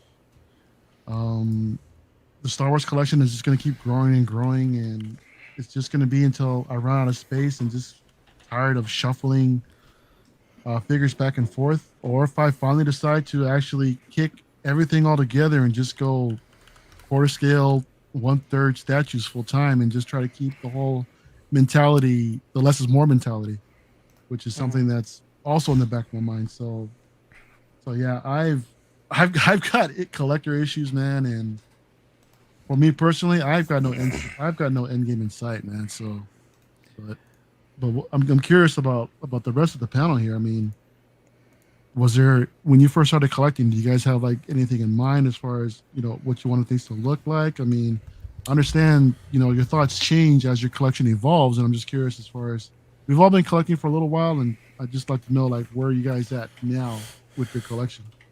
Yeah, my end game, I actually don't collect anything from end game. I like the Infinity War better. I'm sorry. Alvin says until I run out of money is when he will see his end game. It's a good end game. Dude, honestly, I used to be a completionist. I used to be this, that, or the other. And like eventually I was like, you know what? I'm just gonna buy whatever the fuck I think is cool. Like, as far as like now, I'm really just waiting on pre-orders. I haven't, other than King Shark, I haven't seen something where I'm like, I have to own that. Like when it comes out. Yeah, really. I have Captain Rex, Ahsoka. I think that's it. Like I really have like nothing on pre-order. And Bo-Katan. But like most of the stuff that I'm like into now is like the Chigokin stuff that, you know, is also not out or I already own. They're just like re-releasing it. So like that's why like my new this weeks have been so slow. I'm just kind of like, I feel like I'm kind of reaching the end. Like unless like something comes out, like I can't even think of what it would have to be. Like it'd probably be Final Fantasy VII related, but even then, like I don't know. There's like statues that I'm like, oh, those are cool, but I'm not like tripping over myself to get them. I got this statue behind me and the other one that was cool, and then I do have that statue on the Robotech statue on pre-order that comes out in January. So, but in terms of Star Wars, like I said, I really had to like limit myself on like all because I really would buy every character like Mario. I really would do that, but it's like I don't need every Luke Skywalker. I don't need every version of this guy, Vader, Boba Fett. Like I have my ideal one, and like I'm good. So I think I'm slowing down, but I guess we'll see. Yeah, I started collecting. I think I was 15, and I don't think I have an end game. Things in life will happen where I think the collecting will kind of go in a wave and slow down, up and down depending on life circumstances. But I don't think you'll ever be able to take the collector out of me. I've always been that kind of person. You see a nice, even if it's a comic or a statue, a figure, I've always been the type to always be motivated to collect. I don't see an end game for me. Like I said, I'm trying to get. I always said that when I had kids, I'd want to pass down the collection and kind of go through that, live through the child, right? So I can buy a statue this week because it's not for me; it's for the kid. You got to make the kid happy, right? So, but that's where I am. I don't see an end game. I just see waves. Things in life happen, and you gotta adjust your collecting to those. How about yourself, Eddie? What do you say? Yeah, I'm similar in the way that I don't think collecting really has an end game. Really quick, OG fan with the super chat says, "Yes, you do. Must have all Boba Fett's." All the Boba Fett's. For Mario? For Dean. Or right? for Dean. Yeah, I used to have all the Boba Fett's, and then they came out with the animation style, then the white one. Yeah, they came out with like 2 or 3 something. back to back to back. I was like, all right, I'm done. Yeah. Yeah, that's crazy, dude. Yeah, I don't really see. I feel like collecting in itself means that there's no end game because it's not like you're a collector. Like, you collect. The end game is when they stop making shit, you know? That's the end game, probably. Yeah, exactly. Or like whoever said when you run out of money, but that's more like life's end game. You're pretty much fucked then. But for me, I never really was a collector as a kid. It's weird. I was more into like video games and shit. I didn't really have like a lot of toys and like figures and stuff. I was never into that. I was more just playing video games all the time. And then like now that I'm an adult, like a couple years ago, I started collecting movie stuff and everything. And yeah. As long as I have that nostalgia, I'll collect. But I recently, you know, I made a move and stuff, and money's tighter now, and I also like want to save up for things. So recently, I've been thinking of slowing down more, and my collection is definitely shifting. Like, I definitely have to find a focus with things. Like with Black Series, it's only clone troopers, and Hot Toys I think has slowed down to the point to where it'll only be like really niche characters and maybe the Clone Wars line, because I really love that line. So I couldn't see myself not getting those. But as far as like niche characters, I mean like Jack Sparrow, Matrix, I could never sell that stuff because those are like amazing to me. And I know like I'm probably in the minority there, but those are the best ones to me, is like those solo movies that I really loved. But I think it's just focus. I don't ever think that there's an end game. I think it just it focuses down with everything. Like even Dean, like if there's something he really wants, he's gonna get it. But now he just has like a super hardcore focus. You know, that's the way I see it. What about you, Manny?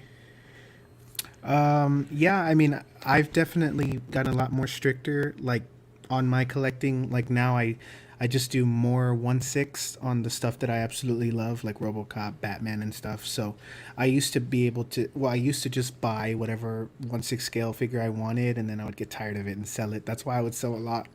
And now I've had my 1/6 collection for a good while now, and it just comes to like what you said, focus. And I don't think there's an end game for me because even though I said that I collect mainly 1/6, like we have NECA dropping the Halloween Kills figure, and I mean next year Halloween Ends is going to come out hopefully, and there's going to be a figure from that. I'm probably going to want it, so it's just always something that I you know, am going to try and get. But yeah, I think just you got to focus and not go crazy.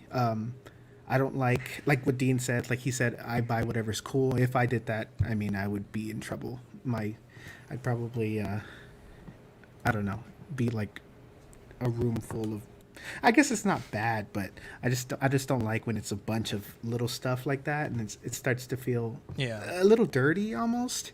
So I kind of like I don't like that saying. I'm not saying Dean is dirty, but how dare you? You know, I'm sorry, Dean. I love you. Seems racial. Hughes says collecting simply makes me happy. I love listening to your live streams. It helps me relax, and I feel like with everyone here, I have something in common to talk about and look forward to. David says, I love you guys listening. I listen at work usually. That's a great comment, Hugh and David. He says, I love you guys. I listen at work usually since I work early mornings. Thanks for putting out all the great content. Oh, thank you guys. You guys are awesome. Means a lot. Yeah, definitely. Danny, what about you? Do you have an in-game? James, Manny's allowed to say it because he's brown, dude. You can't say shit like that. Wow. What? Manny's not brown. Yeah, have you seen my neck? What color is he, dude? You can't say it either. You fucking Canadians. I could say what I swear want. You own the world. He's Portuguese. I mean, he is Canadian. Jesus, man. I'm closer to Mexican than Danny is. No, Danny's invited to the cookout. No, he said Manny. Not Danny. Danny is No, I'm Latin as Latino, far as bro. I'm concerned. Danny's an Danny's honorary like a Chicano. Yeah. Guacamole. That's an Asian thing, Dude, every time the show ends, we sit in the chat, talk chismosas. Dude, I know Japo from American Me. Yeah. Anyways, Danny, what do you have an end game for your collection, my guy? No, I don't. I agree with Eddie. I don't think there's an end game for most people. It's just tightening a focus. So that's and space, I guess, because you run out of space, so you gotta choose what you want to showcase in that space. So Yeah, but focusing is never fun. My math teacher told me to focus. I didn't like it. Get a Ford Focus. One of the biggest CW fights ever was over the word focus. Read the book. But, I don't know. I alternate things, Wait, I so don't know it makes that it story. easier. It was like this. Focus. Yeah. Yeah. Well, okay. So back in the day when we used to start, Story time. it was the Wild West, right? We would be doing a show, and Dean and Manny would be laughing at like Instagram and like giggling in the middle of the show, and I'd be like, "Hey, focus! No. Fucking, No, you're trying to do a show." Yeah, we would be talking about show related stuff, but we would go off on a funny tangent. We And would Zach have didn't fun. like it. Yeah, because Look, Zach man. like is a stick in the mud, and so Zach he'd was be the like, nun with the Goddamn he'd be right. like, "Yo, you guys can't have fun if I'm Stick not in the having moon, fun." baby. And so he'd be like, focus on the show." And Funny how like, things yeah, but change after- every there's change. there's like- a point of being on topic, and then you get so far off that it's like we're talking about bending over and which- checking for hemorrhoids in the mirror. okay, It's like, which is yeah, fair. but That's a fair it's point. funny. Don't get me But- wrong, but it was a big fight. We had to talk about it, and we had to kind of set like kind of Yeah, because after a boundaries. few weeks, it was like, "This is motherfucker think Dude. we're children." Like, I don't like. Honestly, that was the start of After Dark. Just being honest. It really Wow. was. It really was. Could be. Thank That was you. actually the original name for auxiliary. The more you that was know. my idea, and Dean was like, Hemorrhoids? "That sounds pretty porny." Yeah, It dude. does. There was Collecting a- Weekly there was After a Dark was Woody- supposed to be the Facebook group name. There was a Woody, and we would bend him over, check his hemorrhoids. Oh my Oh, god. there was. 70 people watching are like, "What the fuck are they talking about?" Yeah. Anyways, Lisa. for Talking about asses. for me personally, Okay, I think. How dare you get this idiot out of the screen? For me personally, I don't know. I always felt like, you know, collecting has been a great thing for me, and I don't ever want to stop collecting. I think if you look at my collection at any given time as a snapshot of how, like, what I'm into at the time, you know, there's always the joke, like, I Definitely. buy and sell a lot, but, you know, for me, it's also a little bit of investment, right? Like, I can enjoy a piece and move it on, make a little bit of money on it, and still You know- give a great deal to somebody.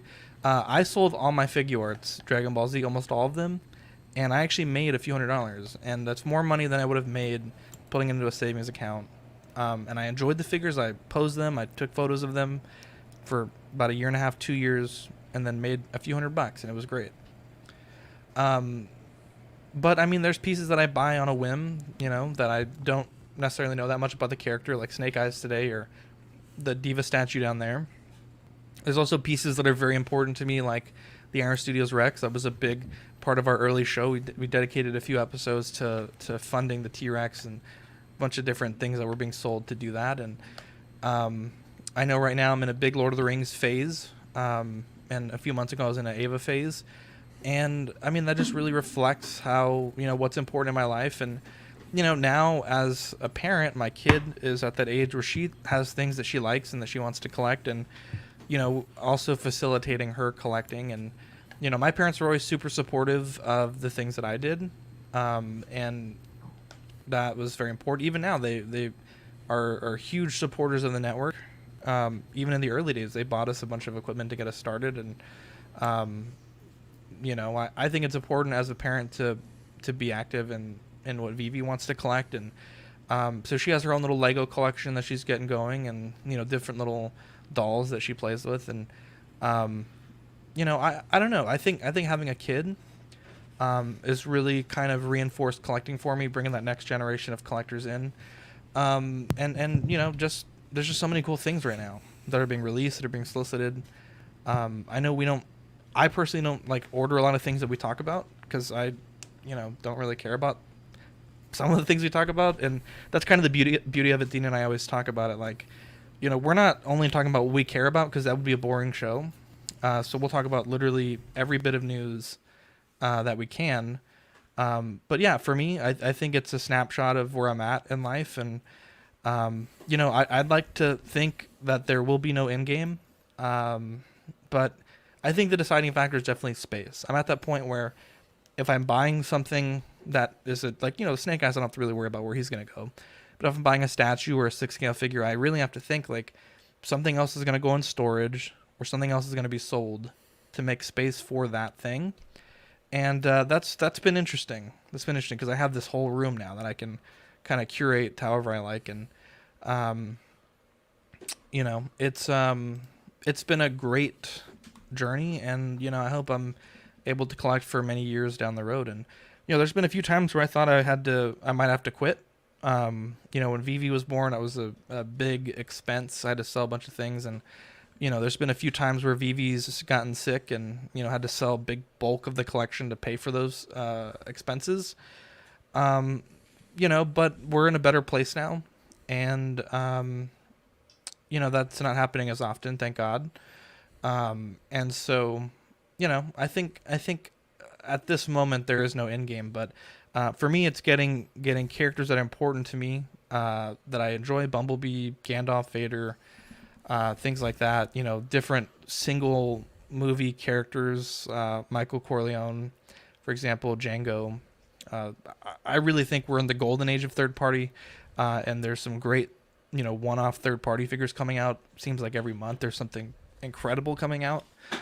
And so I don't know. I hope to be collecting for much longer, and everyone's laughing. I don't know what everyone's laughing about. What is so funny, Dean? The private chat. Wow. John says, when is the end game of this conversation? John, if you want to leave, my guy, you don't have to be here. No, I'm only, Papa only John, kidding, Jesus. You're going to be like that. 70 people in the chat entertained right now. You're going to be like that in 6 months, John. Every fucking conversation is going to lead to your child. If it wasn't for you guys, yeah, fuck, I don't know where I'd be. God forbid I talk about my sweet daughter. Dean doesn't even like my kid. My kid loves Dean. And he fucking we love Vivi. Almost ended the show over that. Look, he's on mute. Unmute yourself, Dean. Defend yourself. I fucking knew that's not true. I knew you were gonna say that. He's like the other day. It was like 1 a.m. and I was. No, it wasn't that late, but it was late enough. Late. And I was like, hey, I'm gonna go read The Hobbit to my kid. She's been wanting to read it every night. No, that's not what happened. No, okay, no, you're right. I had to give her a bath. No, that's not what happened. Yes. And then John was roasting me. You were editing the episode. I was like, all right, I'm gonna go hang out with my sister. And you were like, but we're hanging out here. I'm like, yeah, but me and my sister were like in the middle of watching the news. We're gonna talk about it. And you were like, yeah, but like my family is here and I'm still hanging out with y'all. I'm like, yeah, but like I'm gonna go have an intelligent conversation with my sister. Like, what are you gonna talk to your kid about? Like, kids are pretty kids are dumb. They're not going to talk to you about the government. I almost ended the show. Politics. And John would have stepped not, right in. Not your child specifically, but kids in general. Like, I've never had an intelligent conversation with a kid. Are you kidding me? Ask Manny. My kid was going through the ABCs with y'all. Y'all were What are you learning so talking much, about? right, Manny? Manny, they went to my house for a barbecue. They were chatting it up with my daughter. I was like, Dean, Vivi has the highest. Vivi has the highest opinion of you, Dean. She's always so excited to see you. And he's like, It's simply not "No, true. Vivi does not like me. Manny. She for was the a little record, mean to us. She was laughing because we didn't know our ABCs,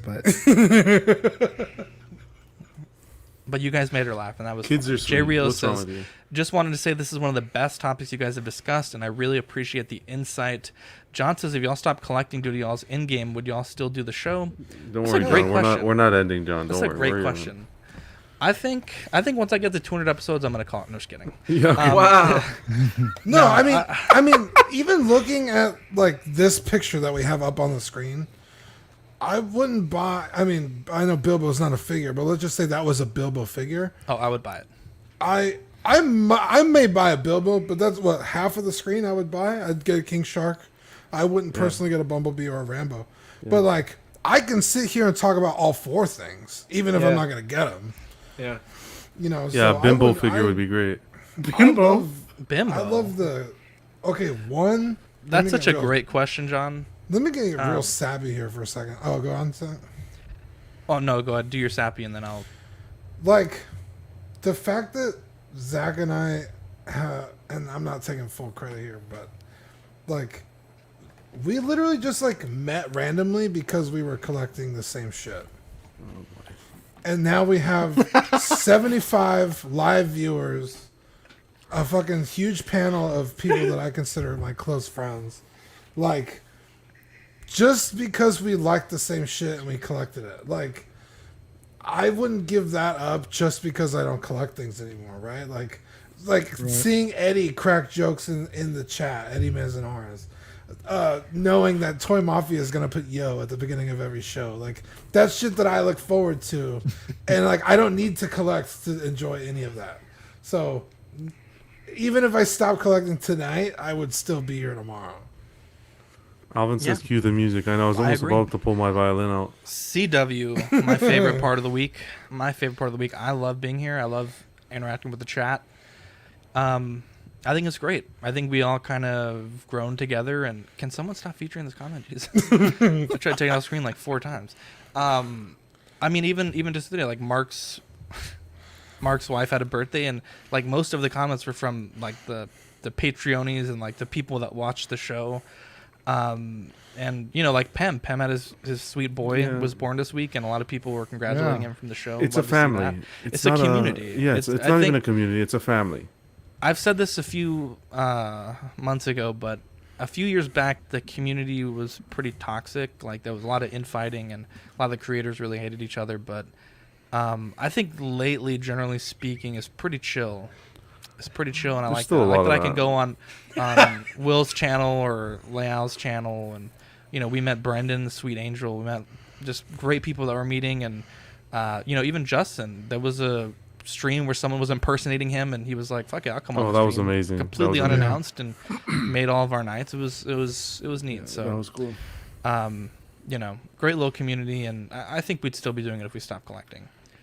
Moving on to TV news, we'll blow through these real quick. Star Wars Kenobi has officially finished filming. The 6-episode series will release sometime in 2022 on Disney+. Very excited to see that. Not a huge fan of the 6-episode season length, but you know, I'll take 6 over nothing. That's it. And, 6 episodes, nothing else after that. No season 2 or nothing. Wait, season 2 is the movie, dude. Yeah, season 2 is a New Hope. Yeah, fool. Oh yeah, duh. Yeah, Fern says, I consider you guys almost family. There's no other group of people I talk to every day. And then this is really neat. So let me pull this up here. This is Star Wars Visions, the trailer. Oh yeah. And we'll play this. We'll get a copyright claim for this. I'm good with that. Oh, that's not the English version. Let me find the English Where'd that one go? for the well, because I put people the listen. English one in the chat.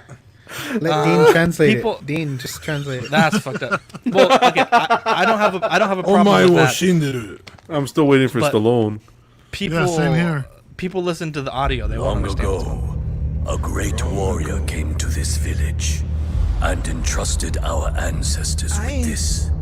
Its power and responsibility now lie with you.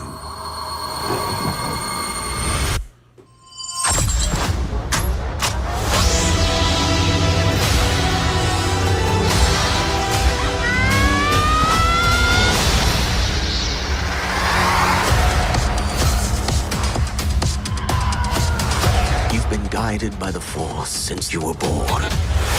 At last, the moment arrives.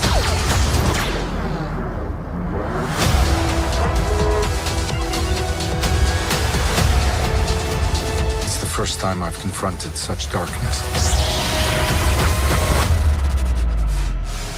Something Damn. ancient and sinister.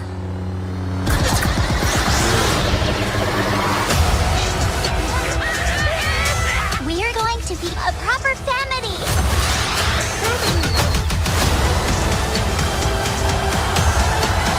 Let's make this our best show ever!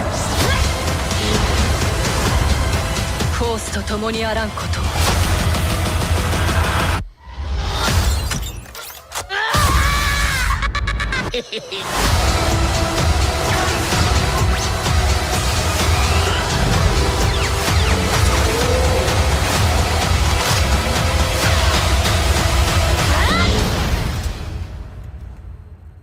I accept this responsibility.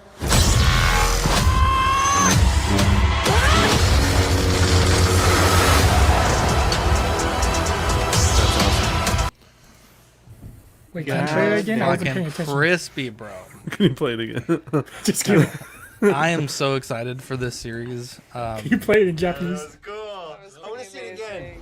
Again! I gotta say, I can't wait. I really hope Boba Fett's not in this. Just give me something all original. That's all- 100% all I need. Boba Fett. That's the cool You're thing. not Oh, wrong. I thought that know was it Gandalf. is, but I just want a little bit of, not the same 20 fucking people every fucking. Well, show. especially because they said these are non-canon. Yeah. This is like a Alpha J what if, says right? Everyone is capitalizing on the big anime craze. Yeah, because fucking nobody wants to buy Western shit with their fucking. Yeah, we're probably I'm not gonna see get some into Hot it, Toys out but of this yeah, too. My sister's right. Only the fucking think so? Japanese can say. Oh yeah, because if this does well in the Asian market, Hot Toys will eat it up. Dude, Yeah, this is people something really that like him. I didn't know that I would want. I mean, Exactly. I'm not the biggest anime fan, but I mean to see the way that they blended this in with Star Wars, this shit looks amazing. It's dude. gonna be in English though, right? Yeah. Yeah. Okay, 'cause I don't want to be reading How dare those you. subtitles. This is the. I'm so excited for that one. I love the animation style. Yep. Like, Yeah, kill that's kill. insane. Yep.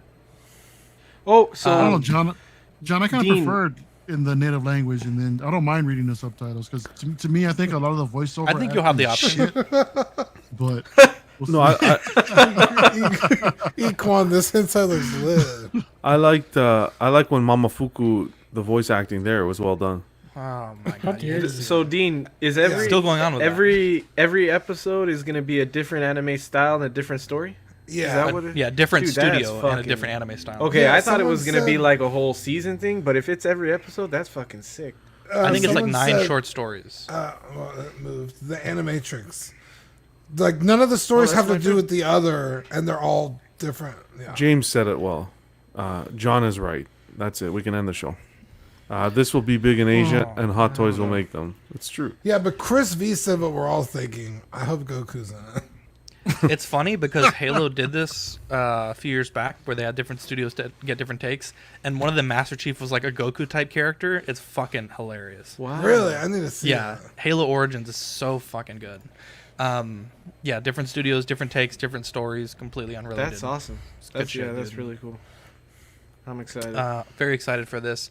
IGN says Ray Fisher needs an apology from WB for him to consider playing Cyborg again. It all starts with an apology from Warner Brothers. What Walter Hamada and Warner Brothers Pictures attempted to do during one of the most crucial years for black people in the history of really humanity is just unacceptable. So that's a thing. Maybe the DCEU might be a thing. Maybe Ray Fisher could be coming back. I think Ben Affleck was seen on set doing some things. So, I don't know. J-Lo. I know you guys wanted to talk about this, so I'll let you guys take the floor and whoever wants to go. Yeah, because you were like, hey, is this newsworthy? And so I read it. It says, Ray Fisher needs an apology from Warner Brothers for him to consider playing Cyborg again, which immediately kick-started my brain, like, again? What is that supposed to mean? I thought the DCEU was finished. They were moving on.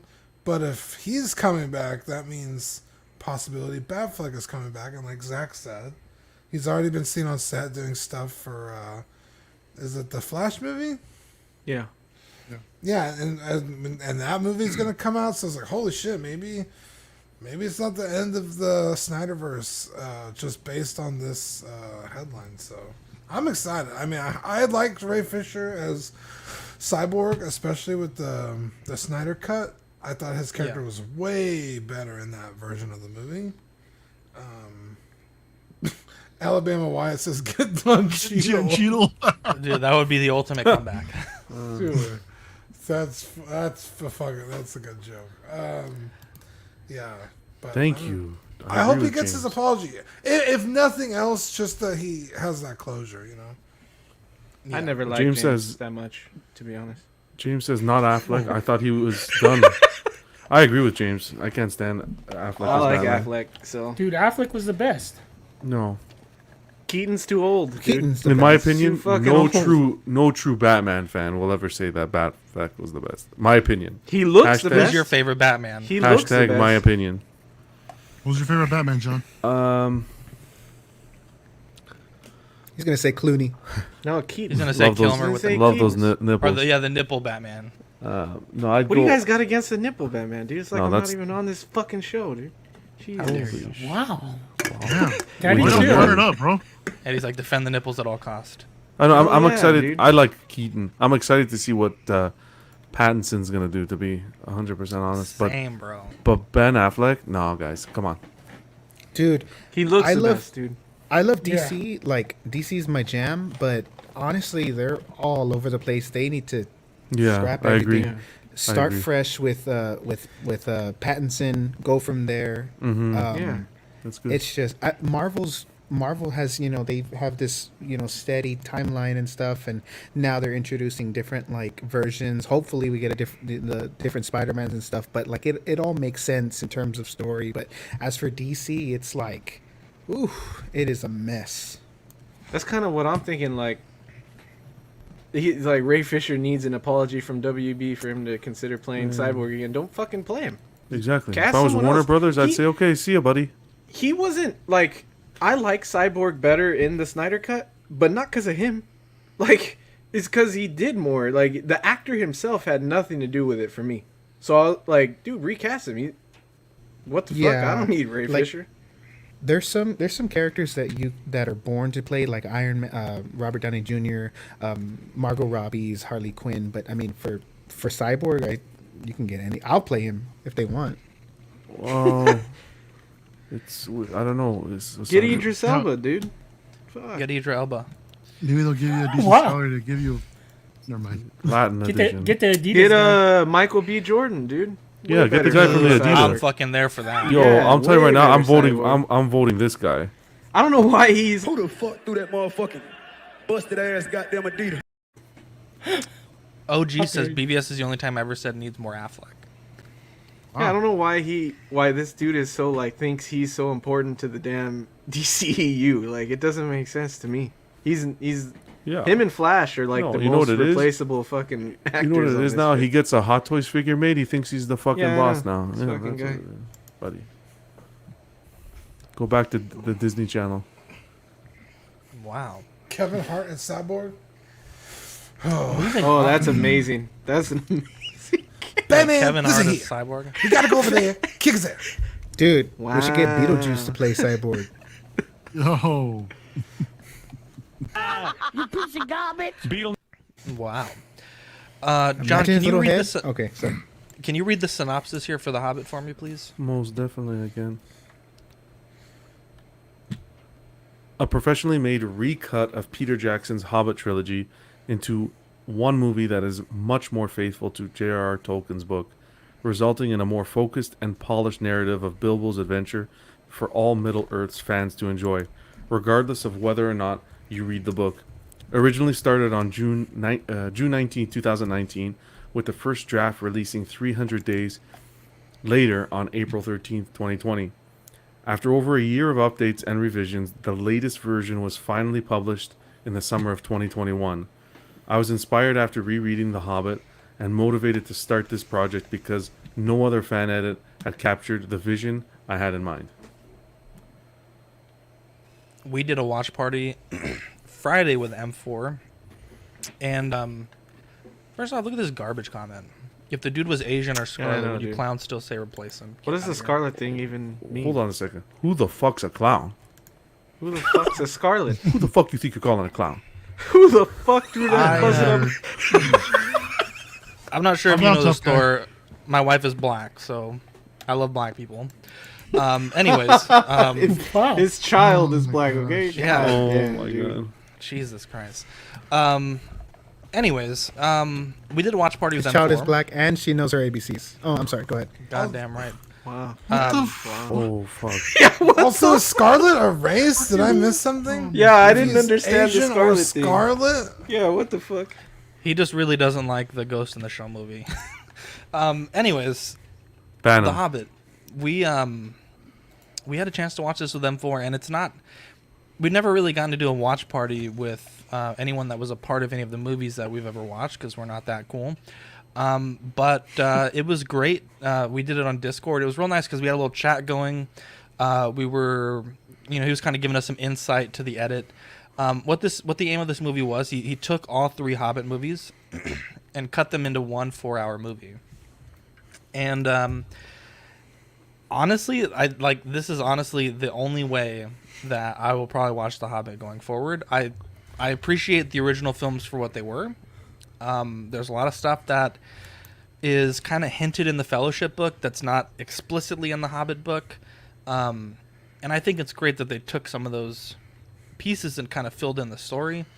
But if you really just want to watch a book about the Hobbit that's centered around the Hobbit, this is the best way to do it, right? You can get through all 8 hours and a half in 4 hours 15. Very professional edit. There's not a lot of places where, let me rephrase that. There's places where very complex cuts were done that, unless you know they were done, you almost can't tell. As far as things he cut out, there's one or two very small things I wish he would have kept in, but nothing universe breaking or nothing incredibly offensive at all.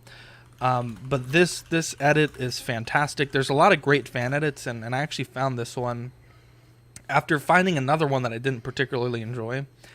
And it was it's a great experience. I mean, he went so far as to add in characters from other scenes into other scenes and remove characters from some scenes digitally. In one scene, in his edit, he takes out a big fight between Thorin and the original main antagonist. And he's all bloody, right? But since that fight never happened, there's no reason for him to be bloody. They took all the blood away digitally to make him nice and clean. Wow. They edited Smaug. In one scene, Smaug is covered in gold, and they edited him to just be not covered in gold. There's a ton of very high-level VFX stuff that's done that really meshes well with the look of what was done from the I was studio. wondering about that gold part. Yeah. Yeah, that was done beautifully. And it's a great way to watch The Hobbit, and you can watch it on his website. He has some download links if you own The Hobbit, of course. What do you think about it, Dean? What do you think about the M4 edit? Okay, so I was late to the watch party. I had some other previous engagements that I had promised, so I couldn't Jerking make off? it to when it started. Yes. So, dude, your mom only sends me a text every once in a while. Wow. Shit. Clip that. Amazing. How dare you? You guys are like the same age, so. Oh, fuck. Jesus. Dude, the older the berry, the sweeter the juice. I think it's the blacker the berry. Shh, quiet. Anyway, Raisins. I will say this. I got into right where just before they kind of talk Thorne into stop being a bitch. Right? He's on the throne and he's like, everybody just will hide in the caves. And they're like, dude, motherfucker, people are out here dying for you. Like, we're not just going to fucking hide. Like, we need to step up. So I went back and watched the rest of the original movie, and I was blown away by how much bullshit he really took out of the movie. No Tario, which honestly was a shame because I think she's a fucking babe. But like, it adds nothing to the story. When the what's his name? The one that Azog? No. The Legolas? Feely and Killy? Dory, Yes. Nori? Uh, for Bob. Feely and Killy. Feely Yes, and Killy. the one that gets killed at the end by Spoiler. Feely and Killy. Dude, these movies are fucking old. Merry and Pippin. There's a whole scene Wow. where Tario is there when he gets killed, and then she like runs over to his body and like kisses him and stuff. So like, obviously that's not in the movie because Tariel's not there. He's taking her out. So I was like, wait a minute, I remember this whole scene. Let me go back and watch that fight scene because it was so well done that I didn't realize that like when you watch it, it really doesn't feel like something's missing. Unless you know that it's not missing. If you go on watching this just blindly, I think it's so well done that, like, it was honestly so mind-blowing watching the real movie again afterward to how much work he put into it. It's incredible. It's so cool. Yeah, Dean. I arrived a little bit late, but I got to the part to where I think when Thorin first showed up at Bilbo's house, so it wasn't. I don't think it was too late. But No, from, that's not I late. got super 20 mad. minutes It was in? like That's the not too last 20 minutes. yeah, but from watching it on, the edit to me was so seamless that I want to go back. And now he said that he kept the Dolby Master Audio mix, and I really want to go back and hear this on a nice good surround system, just to get a better idea of the audio. And I would love to see this on a larger screen rather than just watching on the laptop like how we all watched it before. I have no connection to the original story, so but from what I saw, there was a good amount that was taken out that I would say for the better. A lot of the stuff that was originally in there, a lot of the filler, a lot of extra scenes that didn't need to be there was, I thought the edit was fine. I thought it was great. And the were you guys talking about the visual effects or the VFX with the gold all over Smaug? Yeah. I honestly didn't notice it. I mean, it was that seamless to where it just looked so natural where I completely forgot about how he was drenched in gold previously. That being said, I still recommend that John at least to go check out the original cuts of all three of the films, just to get a better idea and maybe even more of appreciation of this edit. Yeah. A lot of time. I mean, this was obviously a labor of love, and I think the end result was fantastic. And even more so, I mean, getting to hang out with M4 with Alex and watching with everybody else here along in Discord. That was great. That was fun times. But yeah, Alex, great job, man. And I'm looking forward to see it again on a bigger screen with some good audio. Yeah. Yeah. Who's next? Go ahead. I didn't know what order we were going in. You can go, John. No. Go. I'll make it short and sweet because this was like, and this is nothing to M4 because this is my first time watching The Hobbit, so I'm going to speak more to the actual story than the edit because I never watched the originals. But so what I'm saying goes to the story and the actual movie. I wasn't happy with it. I'll be honest. I didn't get the same feeling that I did when I watched the original three that I got. You're talking about the movie overall, right? I'm talking about the movie overall. I'm not talking about the M4 edit. I'm talking about the movie, like the producers who produced the movie. This has nothing to do with M4 because I haven't watched the original, so I can't critique it. I'm sure the editing process was immaculate based on what everyone is saying because it seems seamless. But the movie overall, I just like my favorite part was when Bilbo. First of all, I think the actor they chose to play Bilbo was Martin a Freeman. perfect choice. Perfect choice. Yeah. Really happy with that. And I my favorite scene was with Gollum. How you see him attain the ring. Yeah. Like that was The my riddles in the favorite dark, scene. yeah. Yeah. Oh, dude, I cried at that part. I was tearing up. Yeah. Okay. But no, but I just would have liked a little bit of a better connection to the original trilogy. It was just like their own story. Yeah. You don't really So- see the ring much. I would have liked to see that original story part of the movie. And too much provide- singing. What's up with the singing? Well, to provide context. Yeah, dude, it was way too much. The They sing like one time. the What Hobbit fuck? the Hobbit was written before Lord of the Rings, right?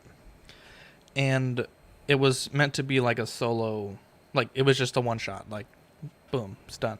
Okay. And then he when he wrote The Fellowship, he actually rewrote some of the material from The Hobbit to add in more references and kind of make them into a shared universe. Integrate sort of thing, yeah. Yeah, and so I believe M4's edit is more based on the original writing of the book, rather than the one where they're connected. So in the movie, there is a ton of references to Sauron and the Ring of Power, and Okay. there's a much bigger connection, but that's all stuff that was added both for the movie and then also for for the errata of the chapter. But if you look at if you read The Fellowship, which I'm reading right now, there's a ton of reference where like Gandalf is like, oh, back when I first fought Sauron and Dol Guldur, and that's stuff that they took that one line and made it like a whole scene in the movies. All right, but it takes way too fucking long. So there is much more continuity, but it's also not faithful to the original source. So I completely get what you're saying, though. I completely get it. Zach makes a good point, and it's kind of how I feel. So does John. It's kind of how I feel about it. What I really enjoyed about the fan edit was watching it with Alex and Spencer. I think that was his friend's name, right? Spencer? Yeah, Spencer. Yeah, Spencer. Yeah. I really enjoyed watching it with them because it's really cool to see like what they love about it and why they made the edit, and like they explain scene by scene like why they did what they did, and that was really cool to see. And I think I wouldn't have enjoyed it as much if they weren't there with us to explain everything that's happening.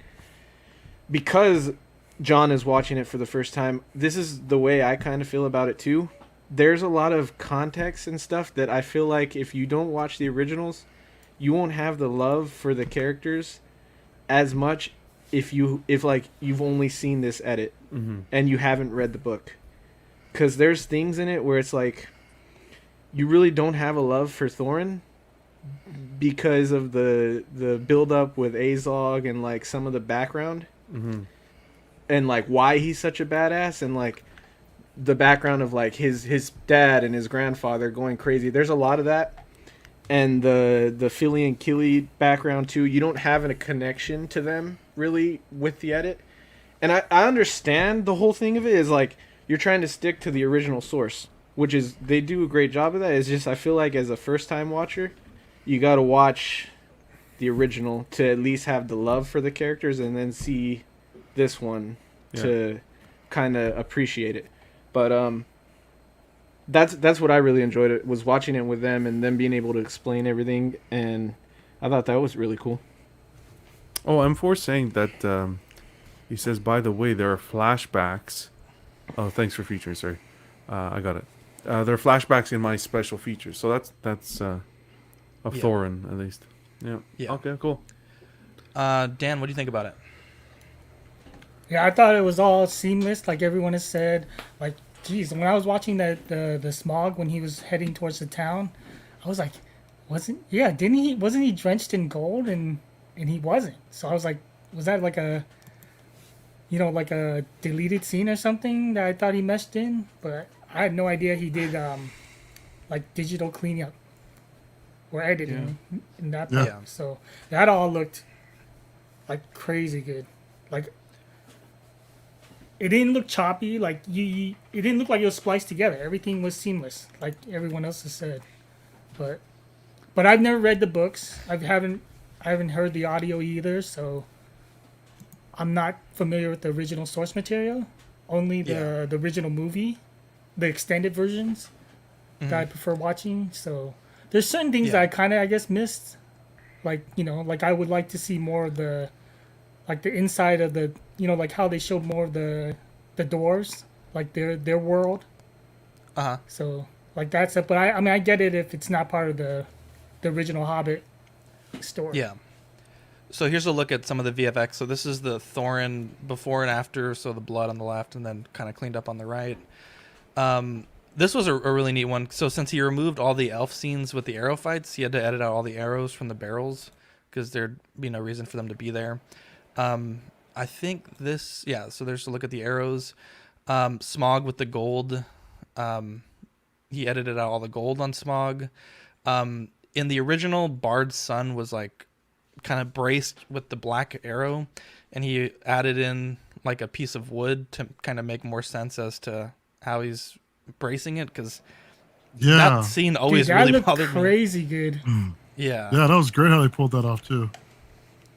That was one of the better things. Like I was him like, wait a minute, cutting out wasn't the his kids. Yeah.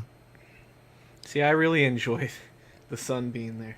So really, to me, it made no sense. It's like, man, this dude's real confident in his abilities. Me and John, I feel like, even though like we argue about shit a lot, we have the same taste and stuff, and I feel like if John watches the originals, he'll really fucking love it. I think.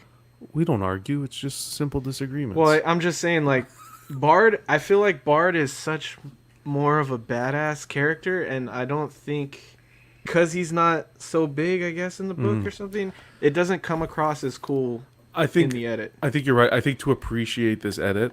And that has, like, I don't want to, I love the whole thing of it. I don't want to be a dick about it. I'm just saying, like, I feel like you lose characters because they're not in the book, which is what the edit is. It's the book. So I think to appreciate this edit, you need to read the book, or at least watch the originals to really appreciate it. Yeah. Yeah.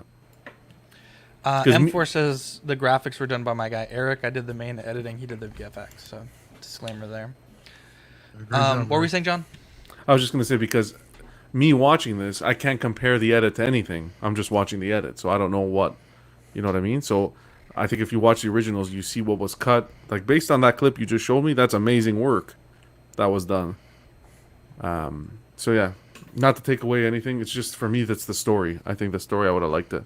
Like, you know that feeling you get when you watch Rogue One and that ending ties to New Hope and your insides want to explode? Yeah, that's the kind of nostalgia I like. Well, you didn't get the nostalgia at the end where the scene literally leads into the opening of Fellowship? No, I fell asleep. No, I'm joking. That was beautiful. Yeah, that was that was nice, but I don't know, I would have liked to see a little bit more of Renee, go on Collecting Weekly Auxiliary in the pin post. We have a link to the Blu-ray group buy. You have to fill that out like tonight because we're finalizing the order like really soon. Yeah. I will say, and this is not any slight on the edit at all, but you know how like sometimes we'll talk about Star Wars and we're like, hey, more Star Wars is good. Like, as long as there's more Star Wars out there, like, you know, that's always a good thing. Yeah. So for me, like, if you could watch the Lord of the Rings movies and there's more movie out there, you know, instead of a 4-hour edit, it's now a 9-hour trilogy or whatever. Like, that's always good too. But for a really hardcore fans of the book who want the book experience, I think the edit is untouchable. 100%. It's so good. I can agree with that. Yeah. Yeah. Either way you decide to watch the movie, like, obviously you're gonna have fun.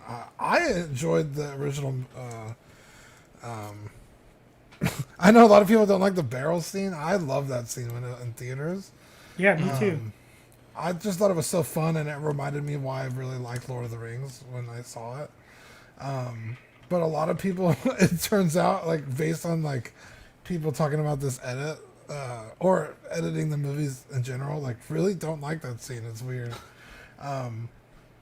But yeah, I think either way you watch this movie, you're gonna have fun. But this was a really interesting, blew my mind. Like genuinely, I was like, holy shit! And I just saw a little snippet, so I'm excited to get the Blu-ray so I could finally watch the whole thing and really experience it completely. You didn't watch the whole thing?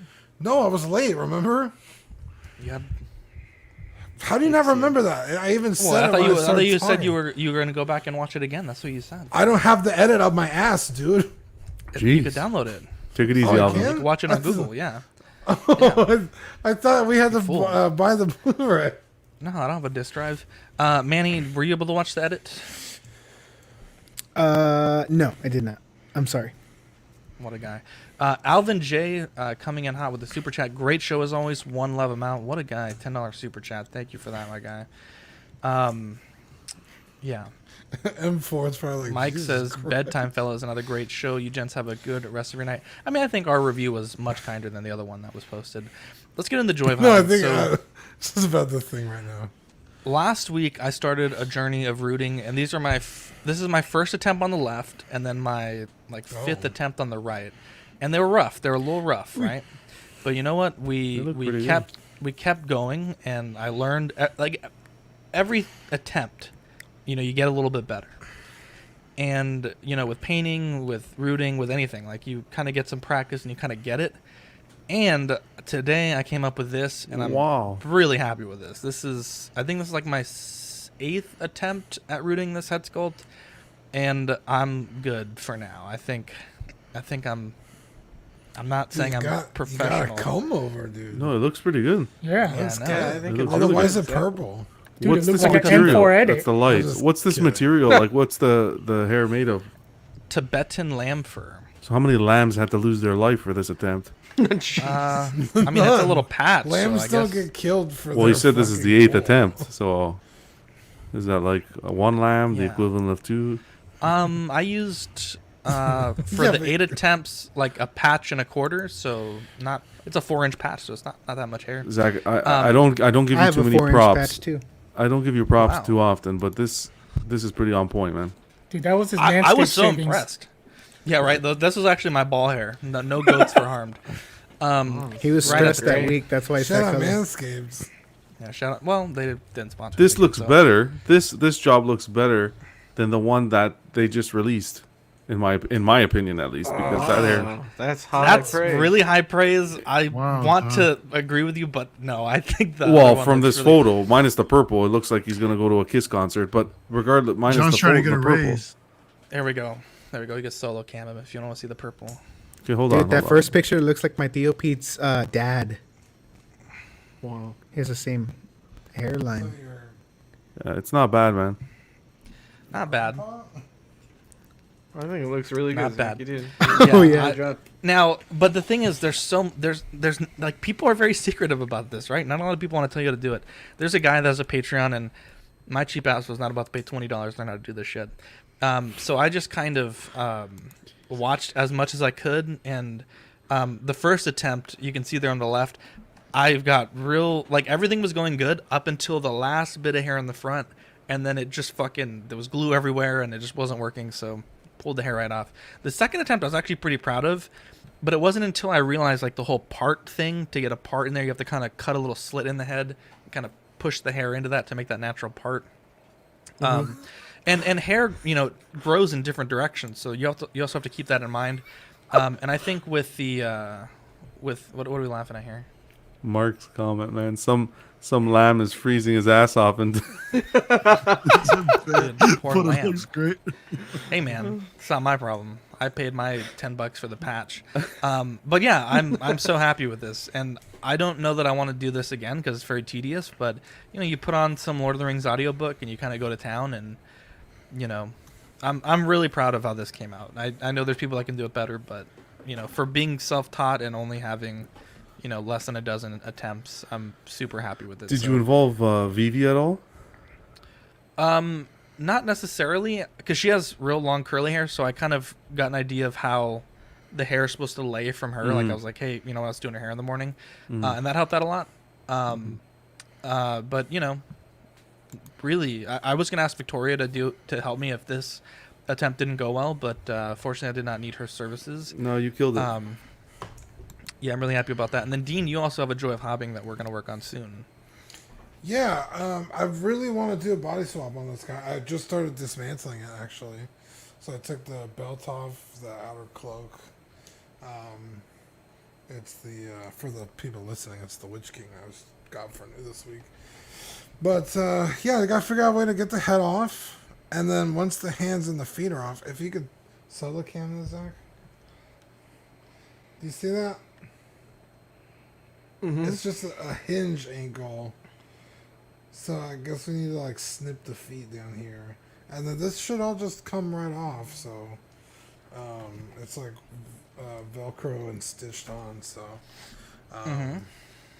yeah, it should be a pretty simple body swap. And then like the armor pieces are loose, so they'll just slide right off. The armor on the legs is like super glued to the pants. That's weird. Yeah, so I thought maybe either just keep them like that. If they look good on the other body, that's fine. Or maybe do some Velcro straps in the back. So I think the figure looked amazing the way it was. Well, I got two, so I guess we'll see. Okay, sweet. I'd like to see side by side. We got to put the blackest black paint on the inside of that head sculpt. Yeah, or even on the actual cloak itself, or not the cloak, but the headpiece. Oh, there's a headpiece in there? No. There's no head, but I meant like this part, like it would just be to darken it. No. Yeah, like a blackwash maybe. Yeah, but yeah, this body like it just like won't hold the weight anyway. So I needed to do a body swap. Hopefully, the other one I bought is supposedly brand new, unopened. So hopefully that body's a little stiffer. This one was sold used, so it's very loosey goosey. Wow. And what company released this again? Toy Biz. Toy Biz. Yeah. Well, looking forward to seeing that completed. Definitely a good base for a custom, I think. Dean, let's say thank you to our Patreonies, please. Patreonies. Yeah, we're going to shout out Sean Fear, Ian CB, Renee Mendez, Eric Mariscal, Quinn Aguirre, Lemur Hernandez, King Louis, Mark Pearson, Paul Schreiber, James Colley, Joao Breda, Equan with the jokes, brand new on the list, Chris Valencerina. Did I say that right? Let me know, Chris. Sweet Danny Lee, Deanie Martin, Stephen Kratt, Big Ol' Fern, King Zach, Caesar Mariquin, Mike Cruz, Lisa Martin Bomonsky, Rick DeGregorio, Alvin Jules, The Everyday Collector, Ricardo Valdez, Bo LeBoy, Jimmy James, Mario Cortez, Stephen Percha, Sean Usby, Scott Bradley, Stephen Maria Stanley, Jesse Contreras, Eddie Miznares, Joe Chutbeeks Corpus, Mr. and Mrs. JB, and also new on the list, Louis Bennett. Is it Louis or Luis? That I do not Probably know. He's from Louis. Australia, though. Oh, So we'll have to figure out how we can get some stickers to you if it's possible. I think it should be, but we should be shipping everything probably early next week. Oh, look, I got it right. Valencerina. That's a cool last name. Look at that. August Patreon benefits. We have the Crispy sticker and the Holy Mac sticker designed by Manny the Man Gonzalez. Love to see those. Those will be going out, like I said, next week. We're also working on September already. We have the Watto Scrapyard magnets, also designed by Manny. Look at these; they look great. Hell yeah. And then we also. Wow, I didn't know that was a thing. That's awesome. Yeah, I told you we were gonna make magnets out of these. And then we're also doing one other design. I think we've had the So Many Bees requested, so we'll have to figure that out. And I think August is going to be great too, and September, and then October. I know Manny is going to get his host sticker with the Michael Myers design, so very excited for that. So we got a few designs planned out for the next few months. So lots of goodies coming soon. For Patreon, we have the $5 Sweet Angel tier. Access to almost 80 episodes of Ox After Dark and stickers sent straight to your door. The Certified Crispy tier, $15 a month. You get a Certified Crispy certificate. You get figure fix assistance and all the benefits of the previous tiers. And then we have the $25 What a Guy tier, the 18 by 24 signed poster, doubles of all the stickers we send, one for you, one for a friend, and all the benefits of the previous tiers. So a bunch of great ways to show your support, and 100% of what you pay goes to keeping the show going, and equipment and supplies and lawnmower simulators, stuff like that.